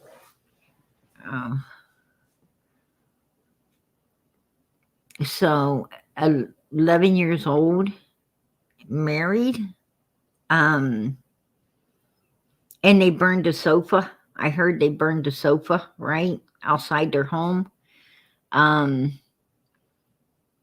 don't know. I agree. This ain't going to turn out well. I agree with you on second to none. Absolutely. This is not this is not going to turn out well at all.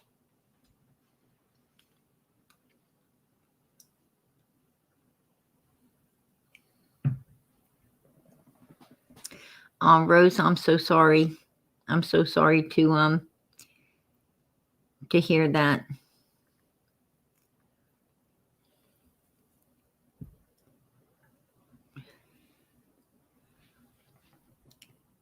absolutely. You know, sexual abuse is it destroys a child's life, right? It absolutely destroys you because it humiliates you. It humiliates you. You feel so violated. Um, you feel so violated and humiliated. It makes you crawl with inside yourself, right?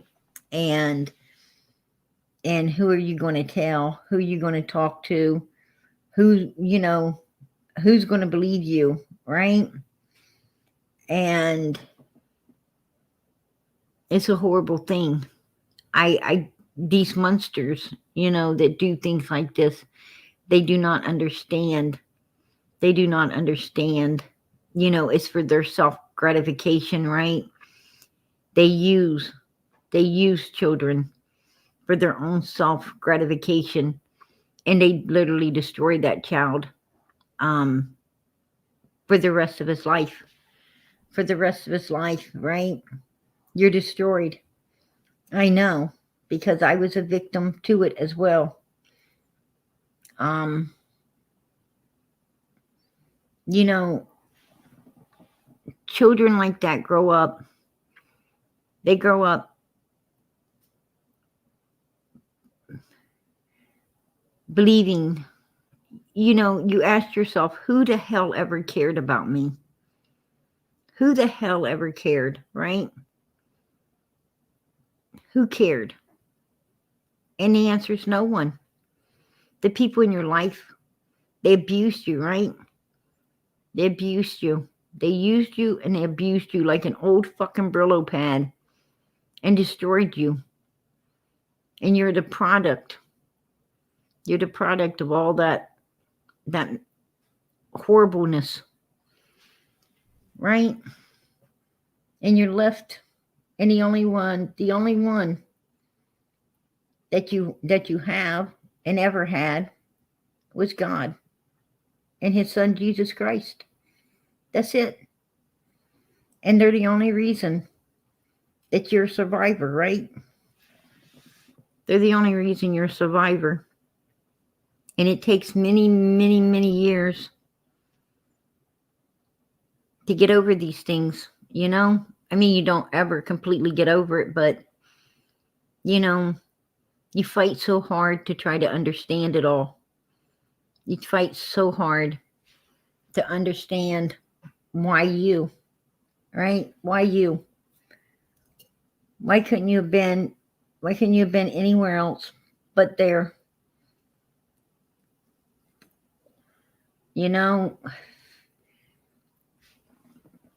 I had so many bones broken and fractures that healed back on their own. And doctors couldn't even believe it, right? They did x-rays. I was 15 years old when they did x-rays.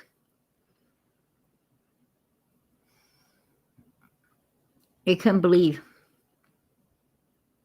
how brutally abused I was.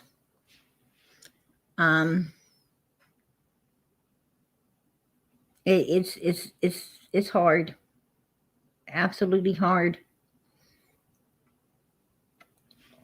But you got to move forth. These were all the people supposed to love you that did all these things to you, right?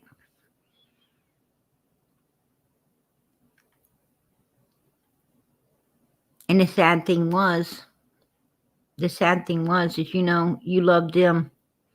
You loved them. You didn't want to get them in trouble. You truly loved them. You truly cared about them, right? That's your family.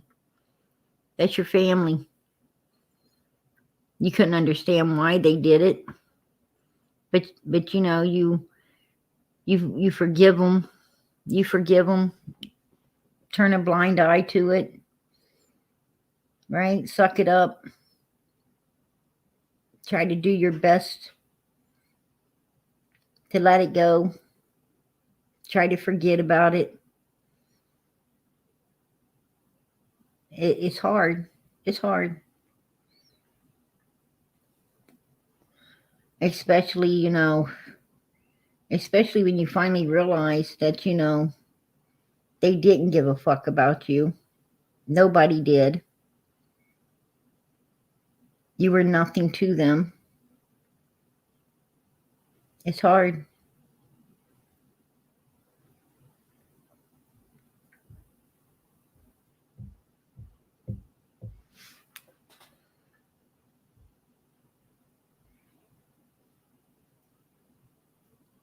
Yeah.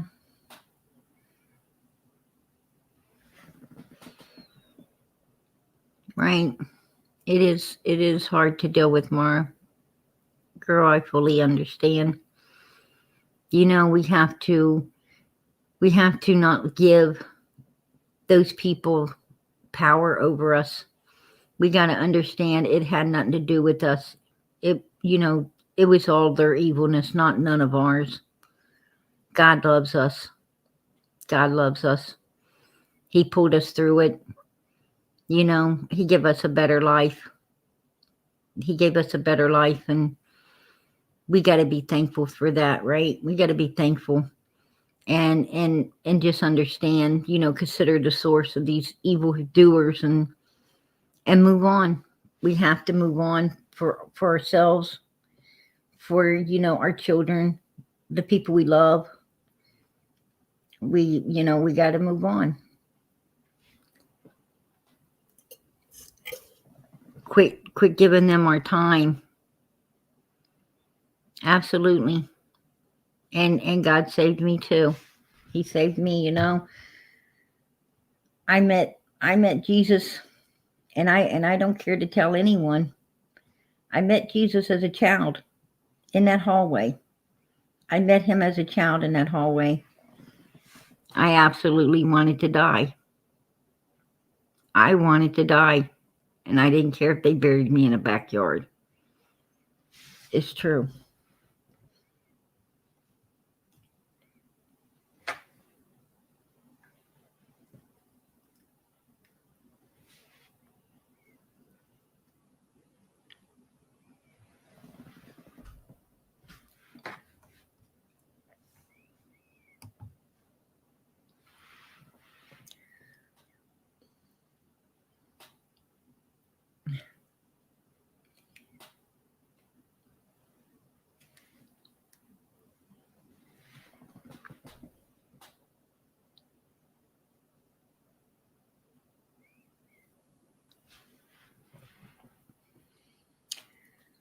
Yeah, it's important to stay strong.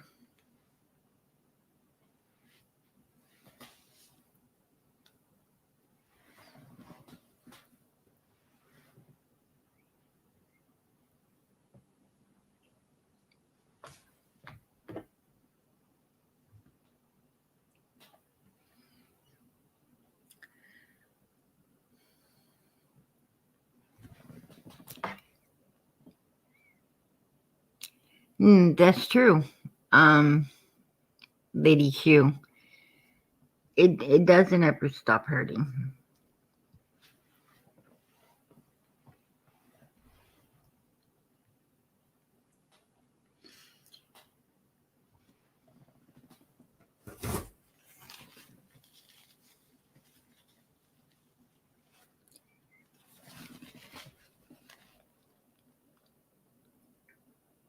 Oh, that's so sweet. She said, "Gosh, PT, I love you. God bless. I love you too, girl." Um, yeah.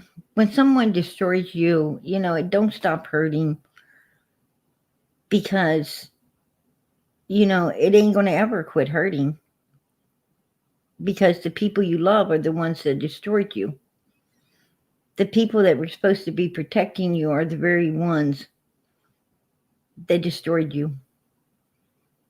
And that's not easy. That's not easy. They took advantage. They took advantage. Right? And they totally fucked your mind up forever. And that's really hard to get over. That's hard to get over. Right? They stole so much away from you. They stole so much life away from you.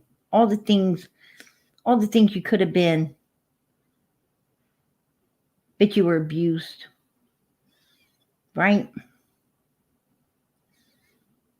You wasn't normal. Well, everyone, other kids were living a happy life and everything, and you were living miserably. Right? You couldn't run and play like the other kids because you were so withdrawn. You were so withdrawn.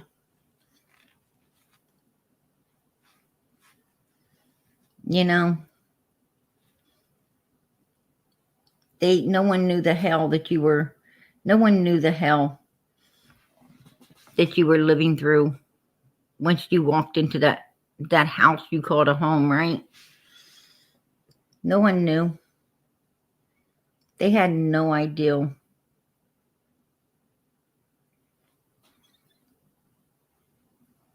And you didn't dare tell it. You didn't dare tell it. You sucked it up. You lived with it. You let it,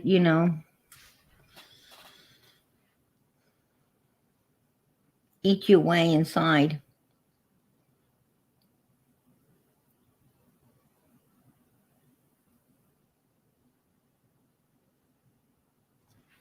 No child should have that kind of stress, that kind of worry. You're always worried, always on edge, always walking on eggs, right? Always afraid. Are they going to beat me today? Are they going to hurt me? Right? Are you going to have to sleep with your back against a dirty ass cold wall to just to relieve the pain, to relieve the stinging from the cuts and the burning so bad, right?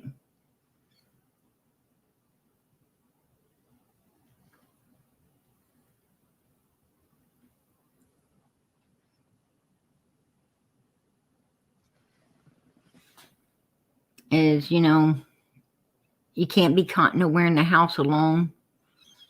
The pervert's probably going to touch you, right? There's nowhere to feel safe. Nowhere feels safe. They always hunt you down looking for you. It's a terrible fucking life to live, right? Terrible life to live. And what's even worse is to hear how they and not only do they abuse you like that, but they also abuse you in many other ways, right? You're stupid. You're retarded. You're mindless. They criticize you, beat you down, so you don't think very much of yourself whatsoever, right? They take that away from you as well, right? Degrade you constantly. Tell you how they wished you were dead. Yeah. At least that's what I heard. Right? Didn't give a fuck if they killed me or not. That's the life I lived. Yeah. It was all bad. Some people say, oh, the words are worse than the abuse. I'm going to tell you something. No, it was all fucking bad. The abuse was bad. The words were bad. You mix it all up together, and it was pure fucking hell. That's the only way I can describe it, right? It was all hell.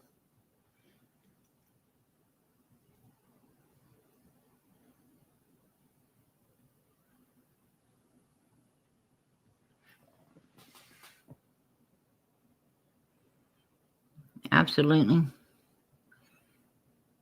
Nothing good about it. And,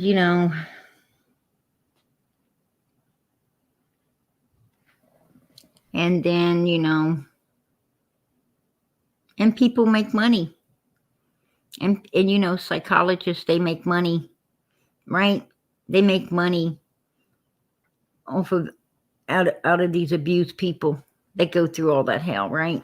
They make a bunch of money because people feel like, that psychologist is compassionate, right?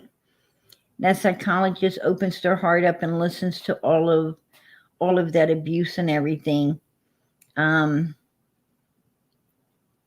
people pay. They pay money to talk to somebody because they feel, they need to feel like someone cares about what happened to them, right? And in reality, if you wasn't paying that person, they wouldn't give a fuck what happened to you as well. And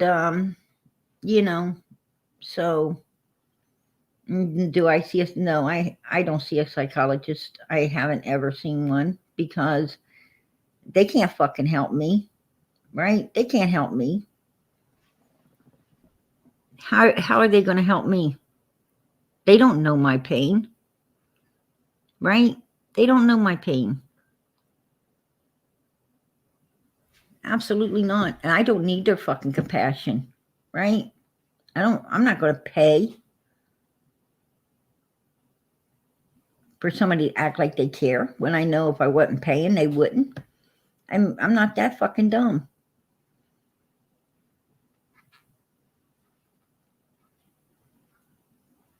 I had to live with that shit. I had to live with it when it was happening. And I have to live with it now, right? I have to live with it now. So be it. I mean, ain't nothing ever going to change it. I could talk all day long. It ain't going to change what happened.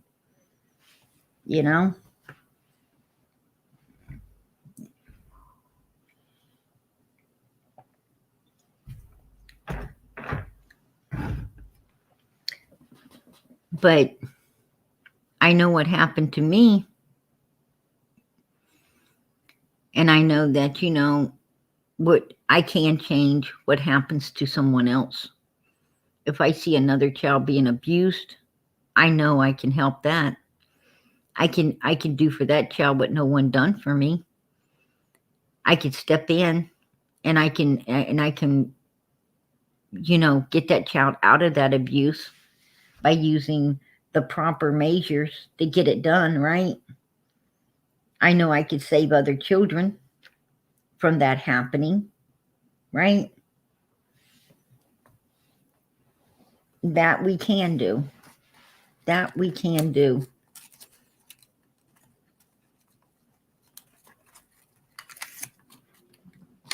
We can make sure that children like Quinton get the justice that he deserves out of the skanks that did him that way.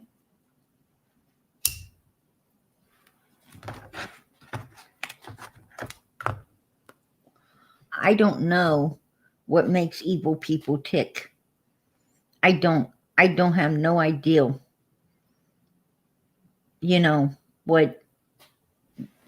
What made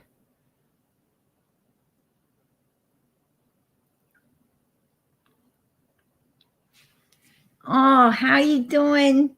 My sweet Norway, God bless you. I was 13 when I had my child with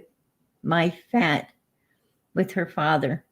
When my mother found out, she threw me out.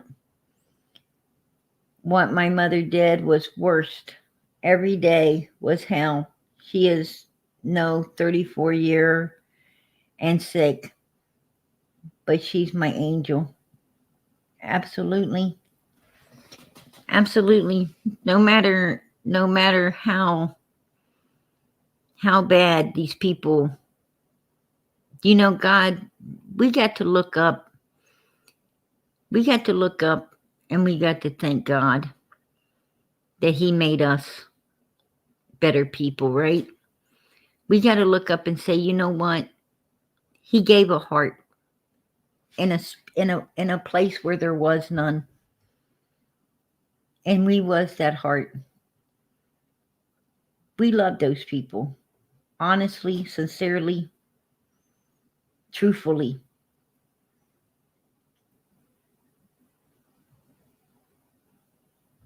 They done us wrong. We done no wrong to them. We have nothing to apologize for at all. And you know, I still love the people that destroyed me. You know, I did. You know, for a long time, I thought, PG, you got so much hate in you, so much hate built up in you. You know, you're a little tyrant because you got so much hate built up in you. And you know, God said, no, PG, that's not hate, that's hurt. That's hurt. It was hurt, not hate. They hurt me. And I mistake that hurt for hatred because that hurt was that deep. So if you think you hate people, you don't. It's hurt. There's a difference. There's a big difference. And you have every right. Every right. They put that hurt there. And they left you to deal with it. And until you understand that it's not hate, that it is a hurt that runs deeper than you'll ever understand, that's when you're able to start healing. You'll be able to start healing at that point. Because you know that you loved them. You still love them. And you ain't going to ever understand how they could be so evil and cruel to you. Right? But it doesn't matter. It doesn't matter. Because you'll understand that you're such a good person. You do have a heart. You do know how to love. You do know how to care. You do know how you are not nothing like them. And that is all glory to be thankful for. God loves you. And that's all that matters. At the end of the day, it's God loves you. And understanding you're nothing like them makes you blessed. And makes you blessed. Embrace it. Embrace it. And move on. That's what I had to do.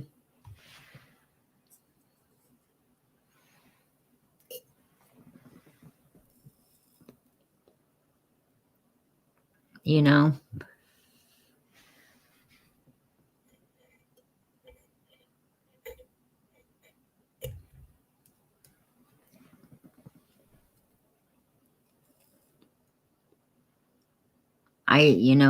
No, there is nothing bad in this world that good doesn't come out of. You know, if you seek the good, you shall find it. All good comes out of evilness. If you just, we sometimes don't believe it because all we can think about is the hurt and the pain. But if you seek that good, you're going to find it. You're going to find it because you're not like them people. And that is the most thing to be thankful for, is that you're not evil, that you're not ugly, that you're nothing like them. I cannot understand why Leilani did what she did. I cannot understand why she's so evil. But I can't understand why anyone's so evil. I don't know. And I don't even want to think about ever even being like these people. You know, when I see evil people like this, I thank God that I am not one of them. I thank God that I am a good person, that I do love people, that I do care, that He actually gave me a heart of love and kindness, caring and sharing, and not some black ugly heart all twisted fucking up that doesn't know how to be righteous in any way towards anyone. That's disgusting to think about, right?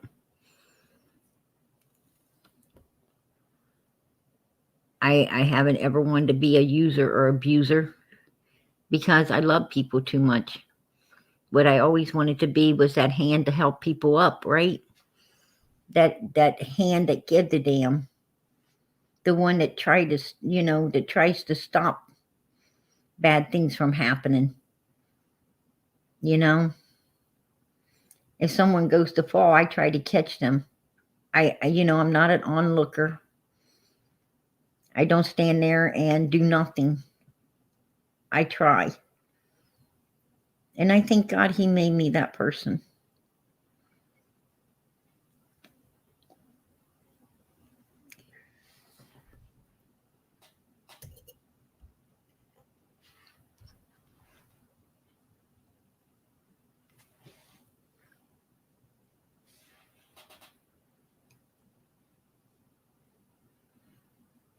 Exactly. I agree.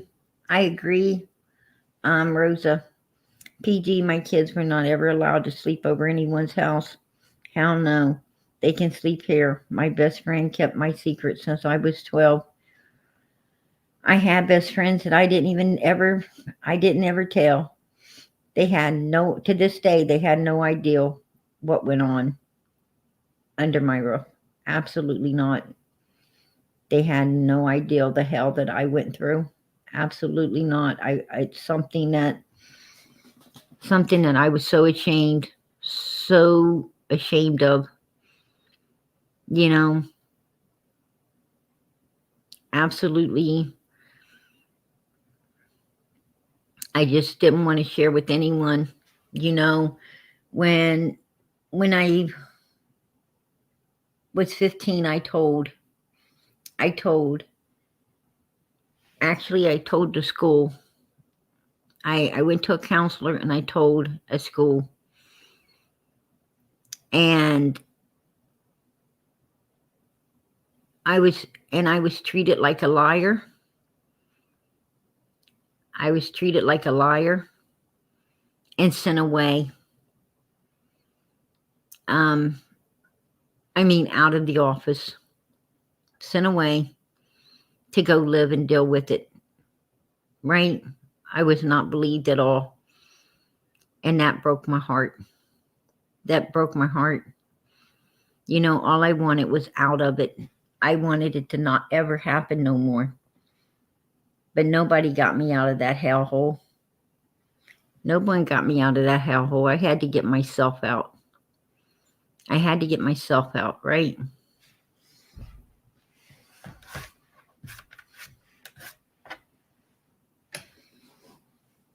So what good did it do?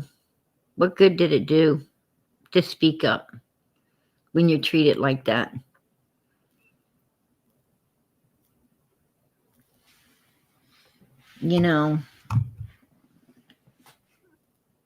People are cruel in this life. Like when, I came out on here, that, yeah, I know what people's talking about. I was abused myself as a child. And I will never forget, no thanks, right? Said some really ugly, cruel things about me. Called me a fucking liar. It was like living the day in that office again, right? The abuse of not being believed. That's why you don't talk about it, right? That's why you don't talk about it. It's because people are so ugly. They're so ugly. It's bad enough that the people were evil that did it to you, but to put up with the evilness of people acting like you're a liar is even worse, right? So what good does it do to talk about it? None. All you can do is live with it. That's all you can do. Forget. Try to forget. As hard as that may be, that's what you got to do to keep moving, right?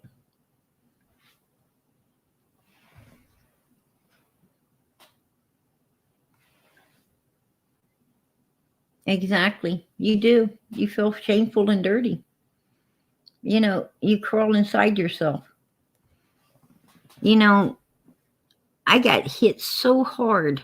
I used to get hit so hard in the back and the head with a broom. And I'm not talking about brooms they make today. I'm talking about brooms, you know, brooms they used to make a real wooden handle broom, you know? I'm talking about the real wooden handle broom. I mean, my family were like the freaking Amish. When they bought a broom, they wanted a broom. And that handle is like getting smacked with a shovel handle, right? That's what was actually on the broom. It's like a shovel handle. And I used to get hit so hard, they'd bring it down on my back and my head that it would literally collapse me to the floor. I'm not going to lie. That's how hard it hit. I mean, they pulled my hair so hard that I heard it actually pop, separating from my scalp. Right? I mean, I got abused pretty damn good. And all of this abuse came from, like I said, the people that's supposed to love me. It all came from within my own home. I mean, even my own brothers and sisters would beat me, right? They would beat me, hit me in the back with shoes, and as hard as they could, knock me to the ground. Such hate, and I come from a pretty big family, and the abuse was horrible. I'm not going to lie. It was absolutely horrible to deal with it. And what I couldn't figure out was, I watched all of them get plates and sit at the table and get to eat, and I got beat and told to get the fucking hell out of the kitchen, right? Take my ass and go somewhere. And I don't know why. I often thought maybe I wasn't their child. I don't know. I just know that, I did get treated so much differently than the rest. The rest got nice clothes and shoes and things, and I absolutely got nothing. And that was the truth. I had 2 outfits. I got 2 outfits for school, 2 outfits for summer. And the other ones had all kinds of outfits, all kinds of clothes. I got 2 pairs of shoes, one to wear during the school year and one to wear, after Christmas and during the summer. Usually, they were wore out, so I went barefooted all summer long. But I got 2 pairs of shoes, 2 outfits, and that better last me the whole year. I mean, I was washing. I wear an outfit to school today, and I was washing it. I had to wash every day in order to have clean clothes.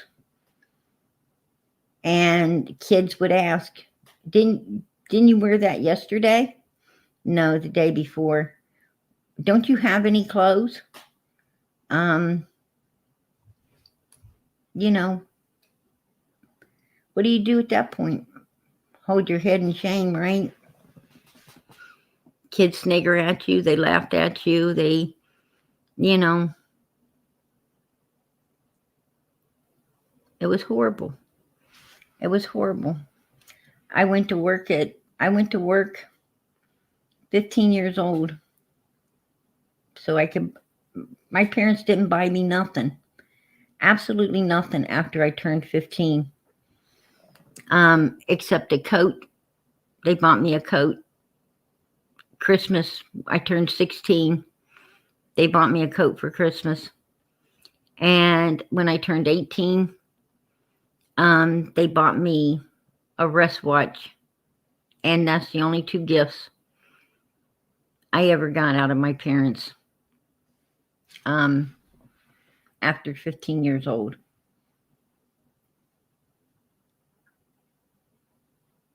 So, you know,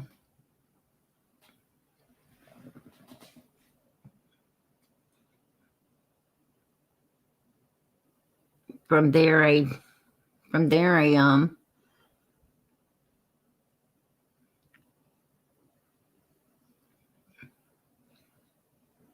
became, like any other out of control teenager, right? Out of every other teenager, out partying, doing, sleeping here, sleeping there, right? And I had to wake up one day and say, this life ain't for me. I don't like this life. It's not the life I want to live, right? So I had to go back to school. I had to get educated. I had to fight to become what I am today. It's not easy, but you can do it. You could do anything you set your mind to. Absolutely anything.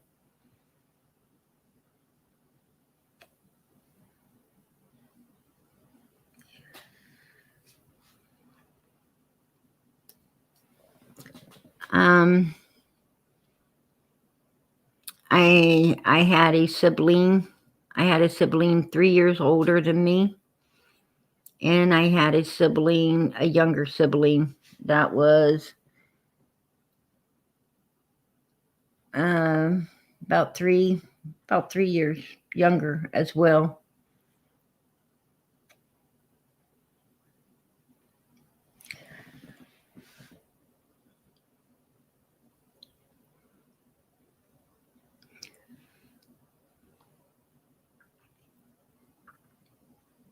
Which got everything. And I had other ones. That were, were older.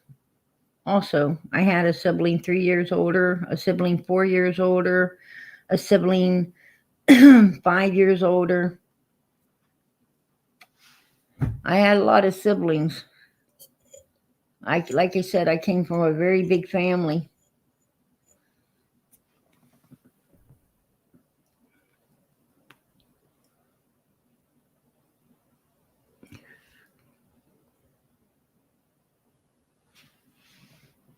They got breakfast.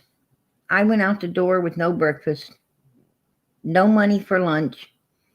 No money for lunch.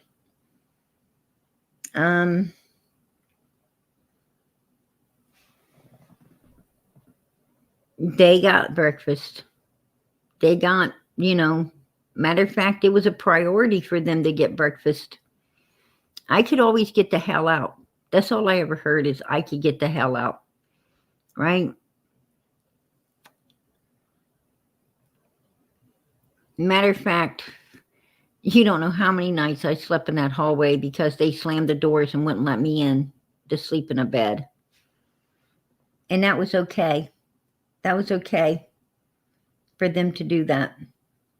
It was okay for them to keep me out.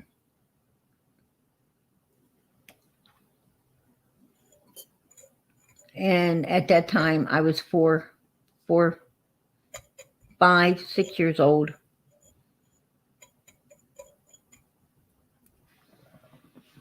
I was 4, 5, 6 years old, sleeping in a hallway. So, if that gives you any idea.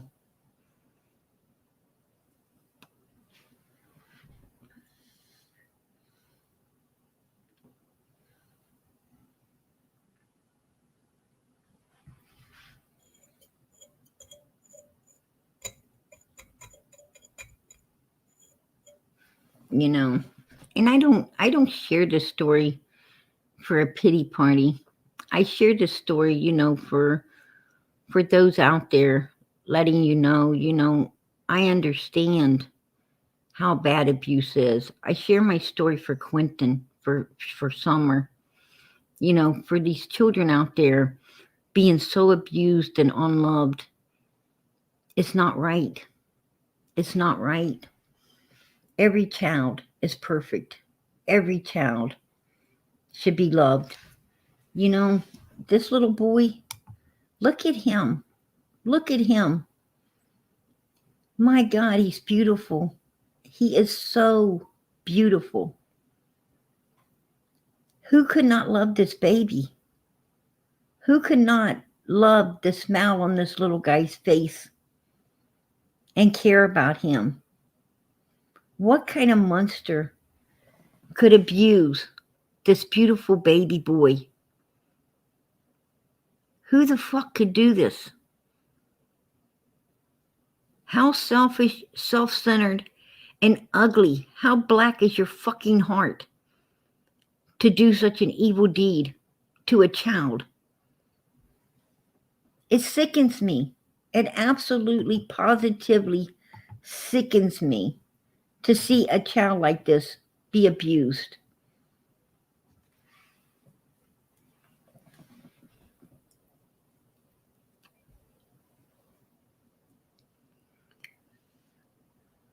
Yes, it's disgusting. Absolutely disgusting. And I'm so sorry, because I know these children's pain. I know they're hurt.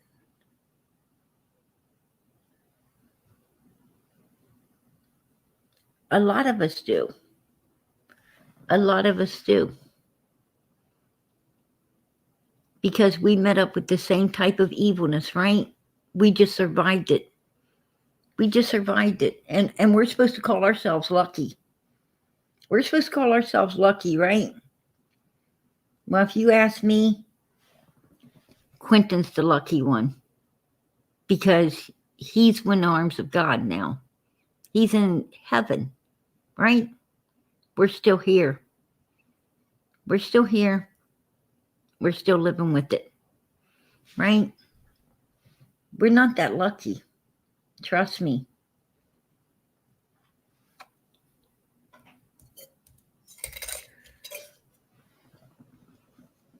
We're not that lucky. But we're here for a purpose, right? We're all here for a purpose. And if it's sharing, this kind of misery to save other children, so be it, right? So be it. That's what we're here for.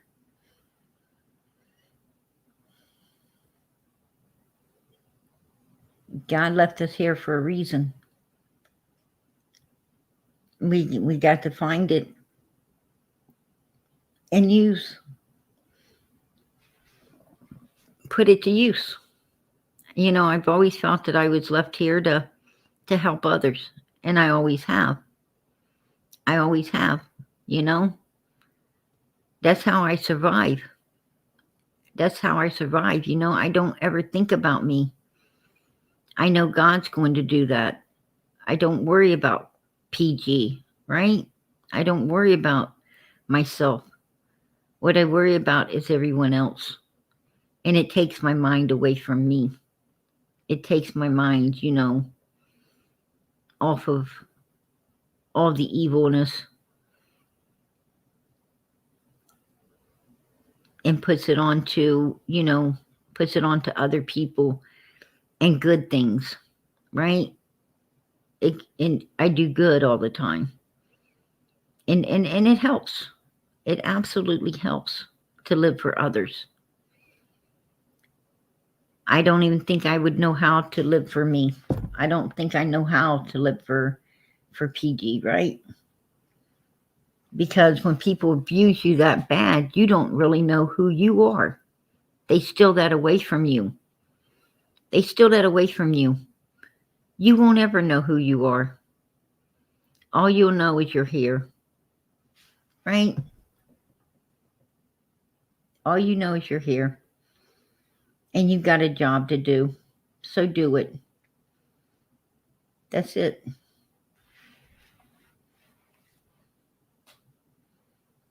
Yeah, exactly. And that's the truth. I'm Crooked Arrow. Absolutely. So, yeah. Nobody promised this life was going to be easy, right? Nobody promised it was going to be easy. And it's not.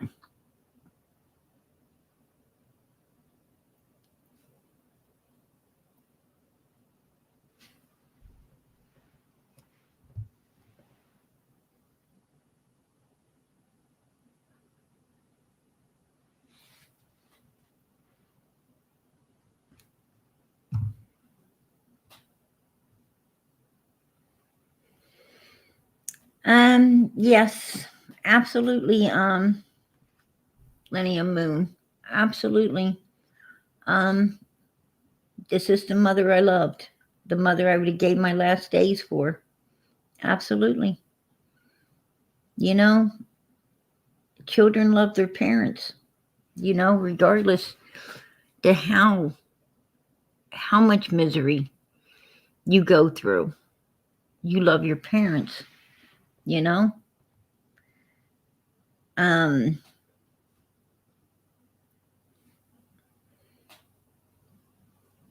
I could have, hated my mother. Absolutely. And I did. I did for a long time. For a long time. I did hate her. I'm not going to lie. I did. I absolutely did. But I got older. I got a little older. And I got to understand her. I got to know who my mother was. And she was a victim herself inside that hellhole. She was a victim as well. A lot of things was going on in there,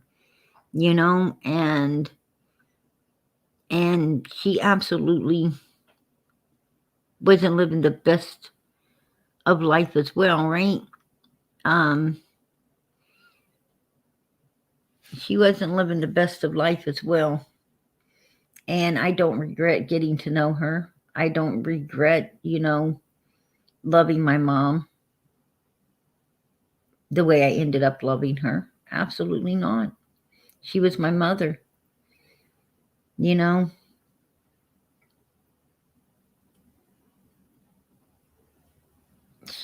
was dealing with a lot on her own, a whole lot. And she was between a rock and a hard place as well. She felt that she had to go along with the current. She felt that she had no control. She did, but she didn't realize how much control she had, right? She had plenty of control. She just didn't understand it. And it was what it was.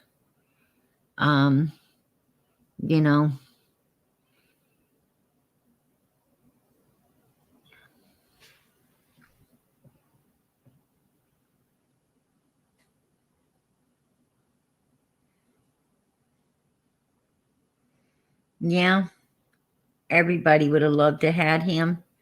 He is, you know, first time I saw this baby, first time I saw him, he captured my heart. He absolutely captured my heart. He's just so beautiful, right? Gorgeous. He is such a gorgeous little boy. Anyone would have loved him. Anyone would have loved to had him. And I am so sorry. I am so sorry that evil did what it did to this child. Leilani did not deserve this baby. She did not deserve him. And God has him back now, right? God knits us together in our mother's wombs. And God has him back. Because he, you know, he wasn't respected, loved, and cared for the way that he deserved to be loved, respected, and cared for. Absolutely not. And we're all sorry for that. Absolutely sorry.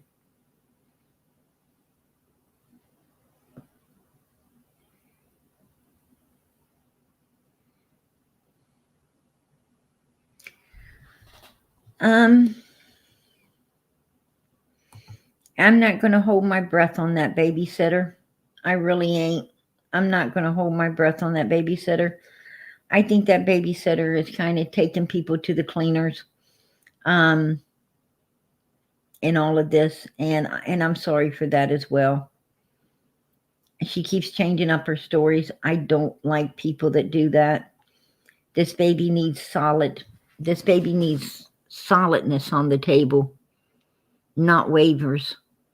Anytime you put waivers on the table, it's going to wave away. You know, like, it's like, you know, chaff in the wind. It's just going to go. It's going to fly away. And he don't need that. This baby needs something. He needs a rock, right? He needs a rock. Although he's in the arms of the chief cornerstone, right? Of every foundation, which is Jesus Christ. He needs a solid rock on earth right now. Just make sure he gets the justice he deserves out of these evil people. And so I don't know. I don't feel the babysitter has properly conducted oneself to be a bona fide witness that this child needs. That's what I'm saying. And that upsets me. And, and I didn't like the fact that she's taken all credibility when indeed her daughter's the one that deserves it all, because she's the one that was taking care of these babies the most, especially Quinton. So, I don't like that as well. I always think that, credit should be given where credit's due. That's what I'm talking about.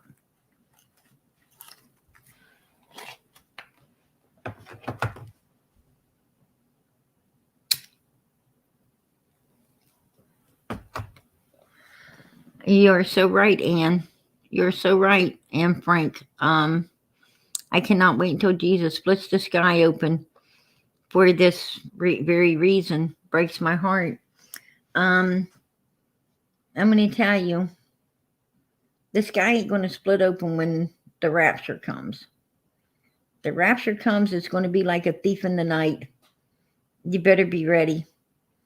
Now it will split open.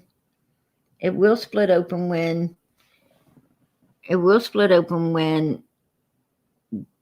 God has Jesus ride up through on the pale horse, right? To destroy all evilness upon the earth. That's when it will split open. But that's going to be after the rapture. That's going to be at the very end of time, when the devil gets, and when the beast and Satan gets landed into hell, right? The beast will that rises up will be destroyed, and the other people with their 666, you know, smacked on their hand or their forehead. That's when, they'll all get put into Hades. Yeah, as someone last night said that, Jesus was born in a like a little cave looking thing, rock or no. Jesus was born in a manger. He went to Mary and Joseph went to the inn because they went to pay taxes. And when they went to pay those taxes, there was no room left. But the innkeeper let them stay out in the barn, right? It was like a barn with the animals. Mary was, very pregnant, ready to have the child, and the innkeeper did take mercy and let them stay, stay out there. And that's where Jesus was born. He was born in a manger, right? Like a barn where the animals are kept. And yes, the wise men came from far away to see that baby and brought it gifts, and many people came to see that baby, right?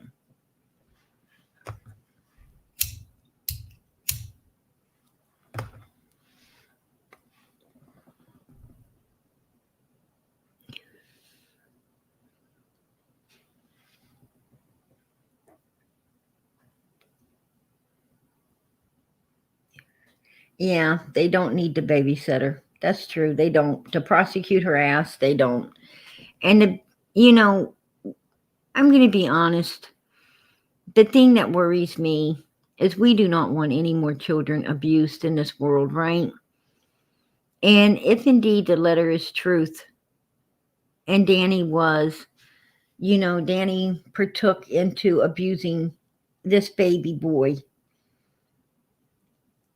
he'll do it to another baby boy. I mean, is this a man you want to get with your daughter? Is this, this guy could end up anywhere, right? He travels.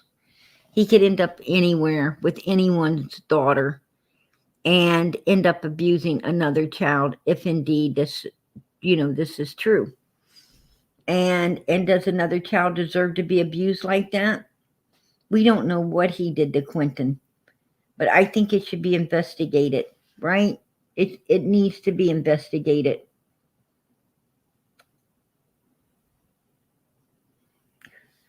So that's what I'm talking about.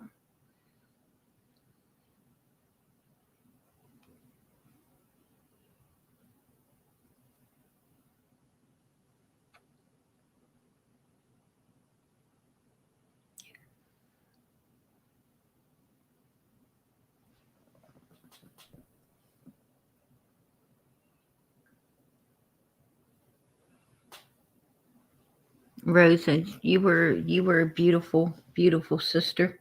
Absolutely beautiful sister. The only one I had to keep away from my family was myself. I seem to be their whooping child. I don't know why. I mean, I was one of the very youngest, and I don't understand why, but my mom had 9 children. She had 9 children. And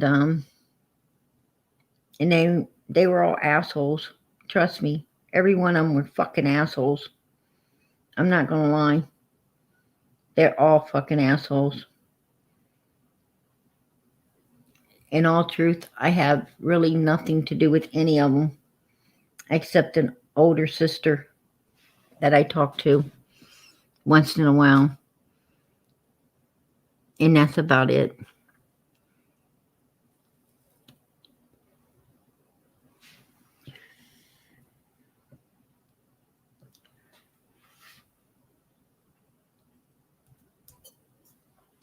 And I think that they're trying to make people afraid. Absolutely. Absolutely.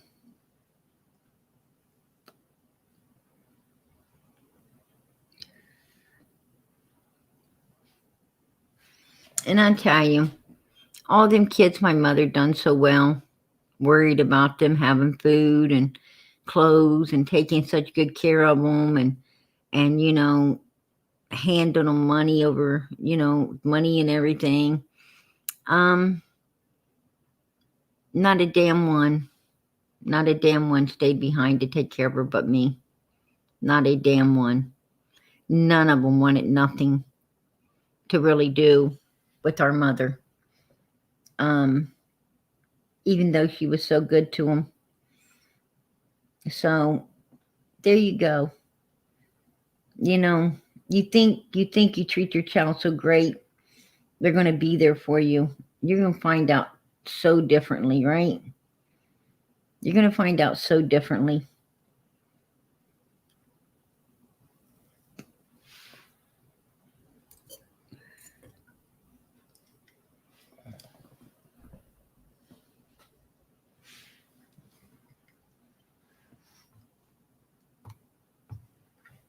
It's just the way life is.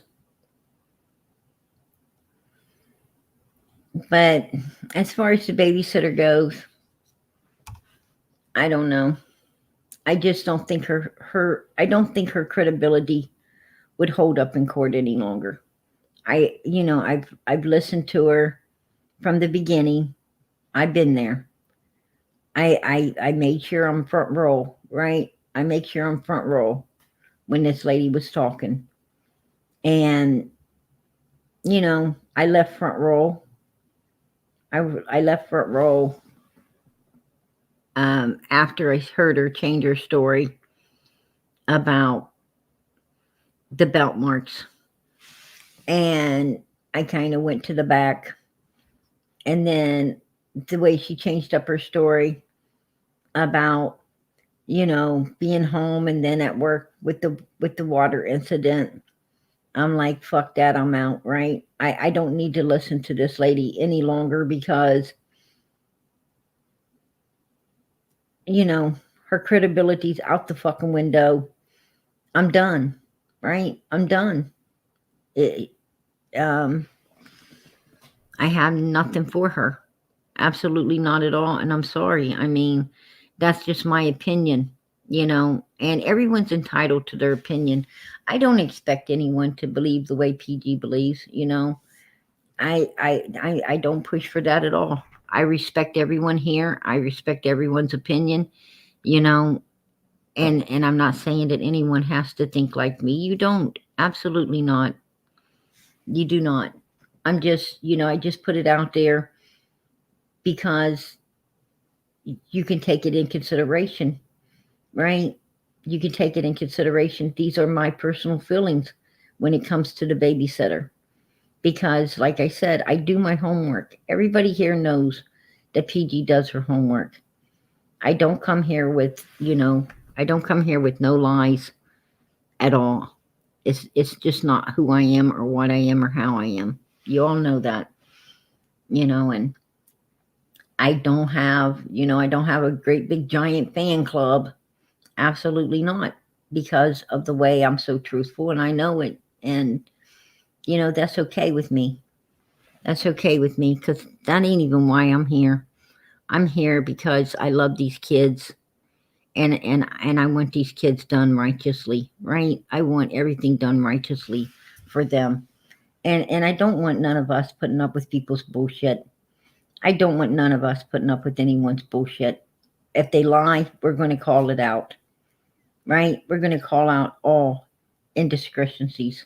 Absolutely. We're going to call that shit out. And that's what we do. And a lot of people ain't going to like it, but I'm sorry. I'm sorry. We got to get to the truth because the truth's the only thing's going to find these children. It's the only thing's going to bring like summer home. And it's the only thing that's going to get Quinton the justice he deserves.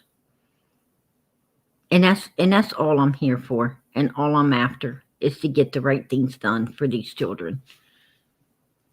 And I think that's why everyone is here. I think that's why each and every one of us are here. We all have that in common. If we got nothing else in common, that we do.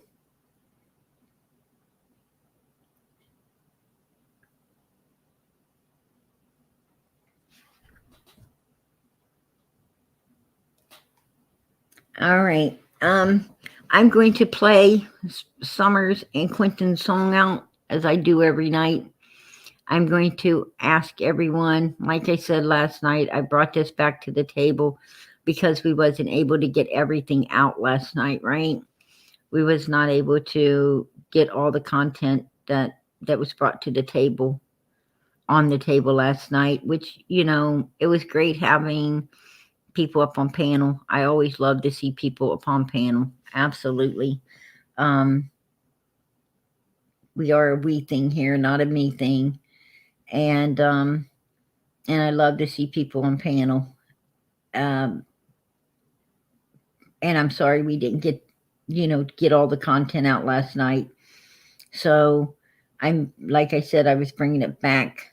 I was bringing it back tonight so we could go over it, right? Go over everything and again and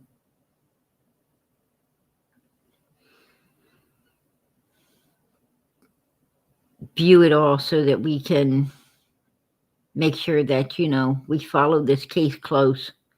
I mean, we've been here from day one. Day one, we've been in Quinton's case, and we ain't going to leave it until we see this child get justice that he deserves. And if people are lying and they're not staying on track with their accusations, we're going to call it out. If we feel that them going to trial is worthless, we're going to call it out, right? We're going to definitely call it out.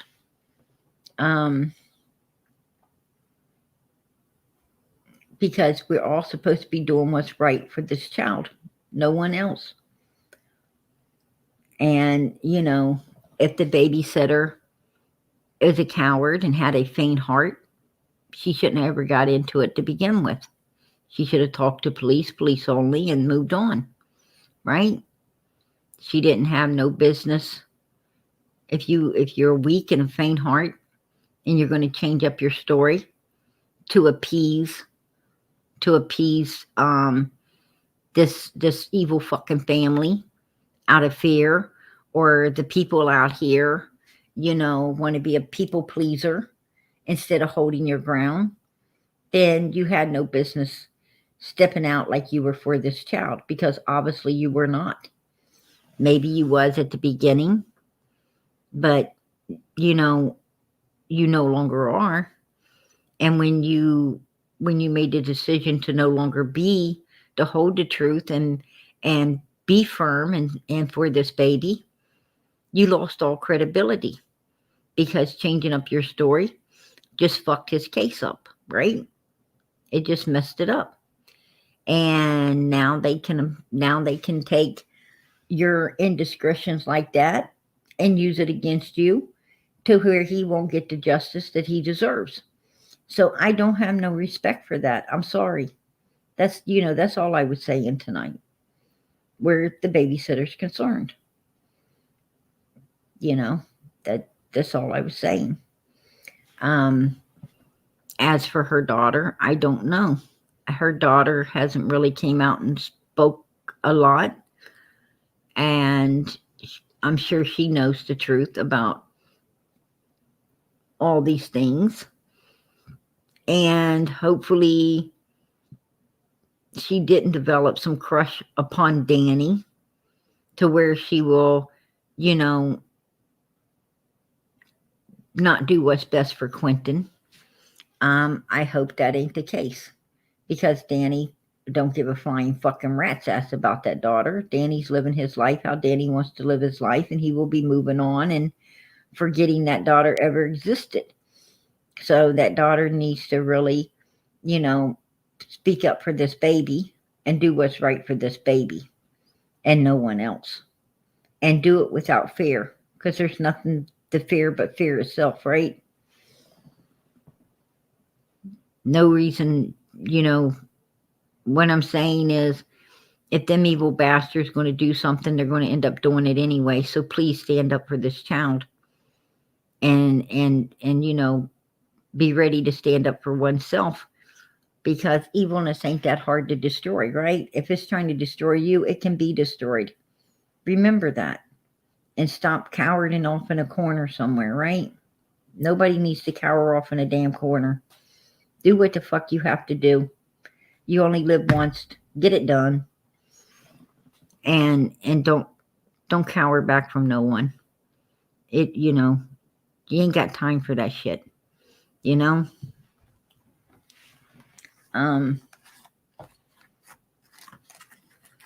put up with too much abuse in my life as a child. And once I got out, once I got old enough, which was about 14, 15 years old, to defend myself, I defended myself. And I always have from there. I haven't ever backed down. You fuck with me, you will wish you didn't. You will wish you didn't. You come looking for me, you better bring yourself a squad with you, because I don't play like that. I will not ever put up with any more abuse in my life. I put up with enough, right?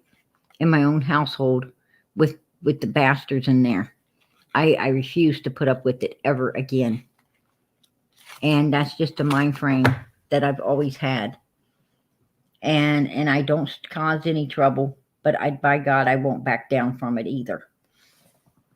Because I know that God knows me. He knows my heart. And anytime I got to go up against something, I'm going to win, because God's with me. He knows I'd start nothing, but by God, I will finish it. Don't bother with me. And that's the way humans need to live. That's the way people need to live. Nobody should put up with nobody's shit, right? You don't start none, then don't put up with none.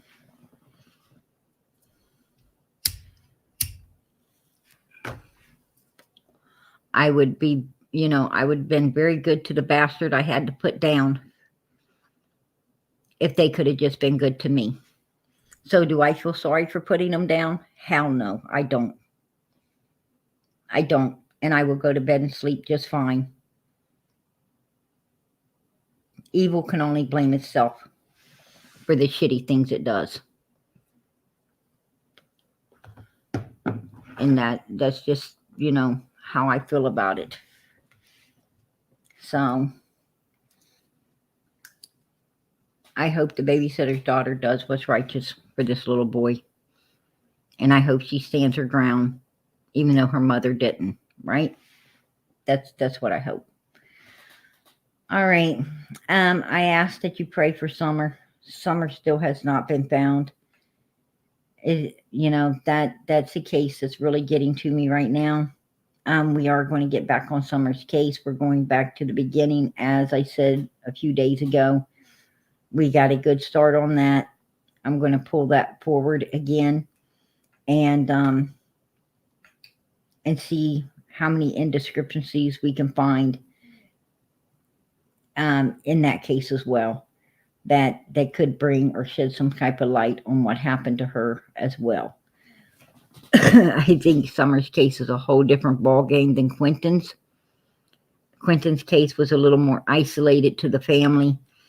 I think Summer's case is not as isolated. We've got too many players in Summer's case right now, and it's time to start weeding some of them the hell out. And some we're not going to be able to weed out at all. There's some in Summer's case that just cannot be weeded out. I truly believe they had all to do with what happened to Summer as well, and we will be going over that. So I want to thank everybody for being here tonight. God bless. I so appreciate you all. I absolutely appreciate each and every one of you. Don't ever think that PG don't appreciate you, because I do. I got awesome mods here that stick with me till the end of the night. Some of them 3 or 4 o'clock in the morning. I so appreciate that. God bless. God bless. And I have so many others in the chat that hang in there just as diligently as the mods do, and I so appreciate that as well. And I appreciate all the support that we have here for these missing children. And I know if they could thank you, they would. And I want to thank you for them, because I know they would thank you too. They'd want to hug each and every one of your necks and let you know how thankful they are. And one day in heaven, that little guy's going to run up to you. He's going to say, I know you. You were there for me when I came up gone, right? You made sure you cared. You loved me the way I should have been loved by the people that did what they done, right? So just know that, we're all going to get gifts in heaven. We're doing righteous here. We're doing nothing wrong. We're doing all righteousness for these babies. And one day we'll see this little guy again. We'll definitely see him again. And that's why I fight for the truth. That's why I tell the truth. That's why I want to always be truthful. That's why I live for God instead of PG. It's because I do want to see this little guy, right? I do. I want to see him. In order to see him, I got to be righteous enough to be where he's at right now. And that's in heaven. So keep up the good work, everybody. Keep up the good work. You guys are awesome. You're awesome. And you got big hearts, loving hearts, caring hearts. Look up and thank God for that. Thank God for that. Thank God you are nothing like these evil bastards destroying these children. We've got all to be thankful for. We got all, even though we think, sometimes you think you ain't got nothing to be thankful for. Let me tell you, we got everything to be thankful for. We need to be thankful. God bless. God bless. Keep them prayers going up for Summer. I know God's going to answer our prayers. I know we're going to find Summer at some point. We're going to know what happened to Summer. And we're not giving up until we do. We're not giving up until we do. Absolutely not. But in the meantime, we got a lot more children that's missing and so forth. We got this little girl. We need to find out what happened to her as well, right? So we will be covering her case as well. She's beautiful. She is a beautiful child, 11 years old. We need to know what happened to her. What happened? Why are these parents lying? Why did they burn a sofa, right? And if they send her back to someone, is that a law? Is that against our law? Once you're in this country, is it against our law to send a child back to be married somewhere at 11 years old? That's crazy. I will check into that as well. All right, everybody. I'm going to say good night. Much, much love to everyone. God bless, and much, much love to everyone. I'm going to play this song out. I already see all the purple and blue hearts going up for these children in support. And I am so thankful, so grateful, so grateful. Good night, everybody. Much love.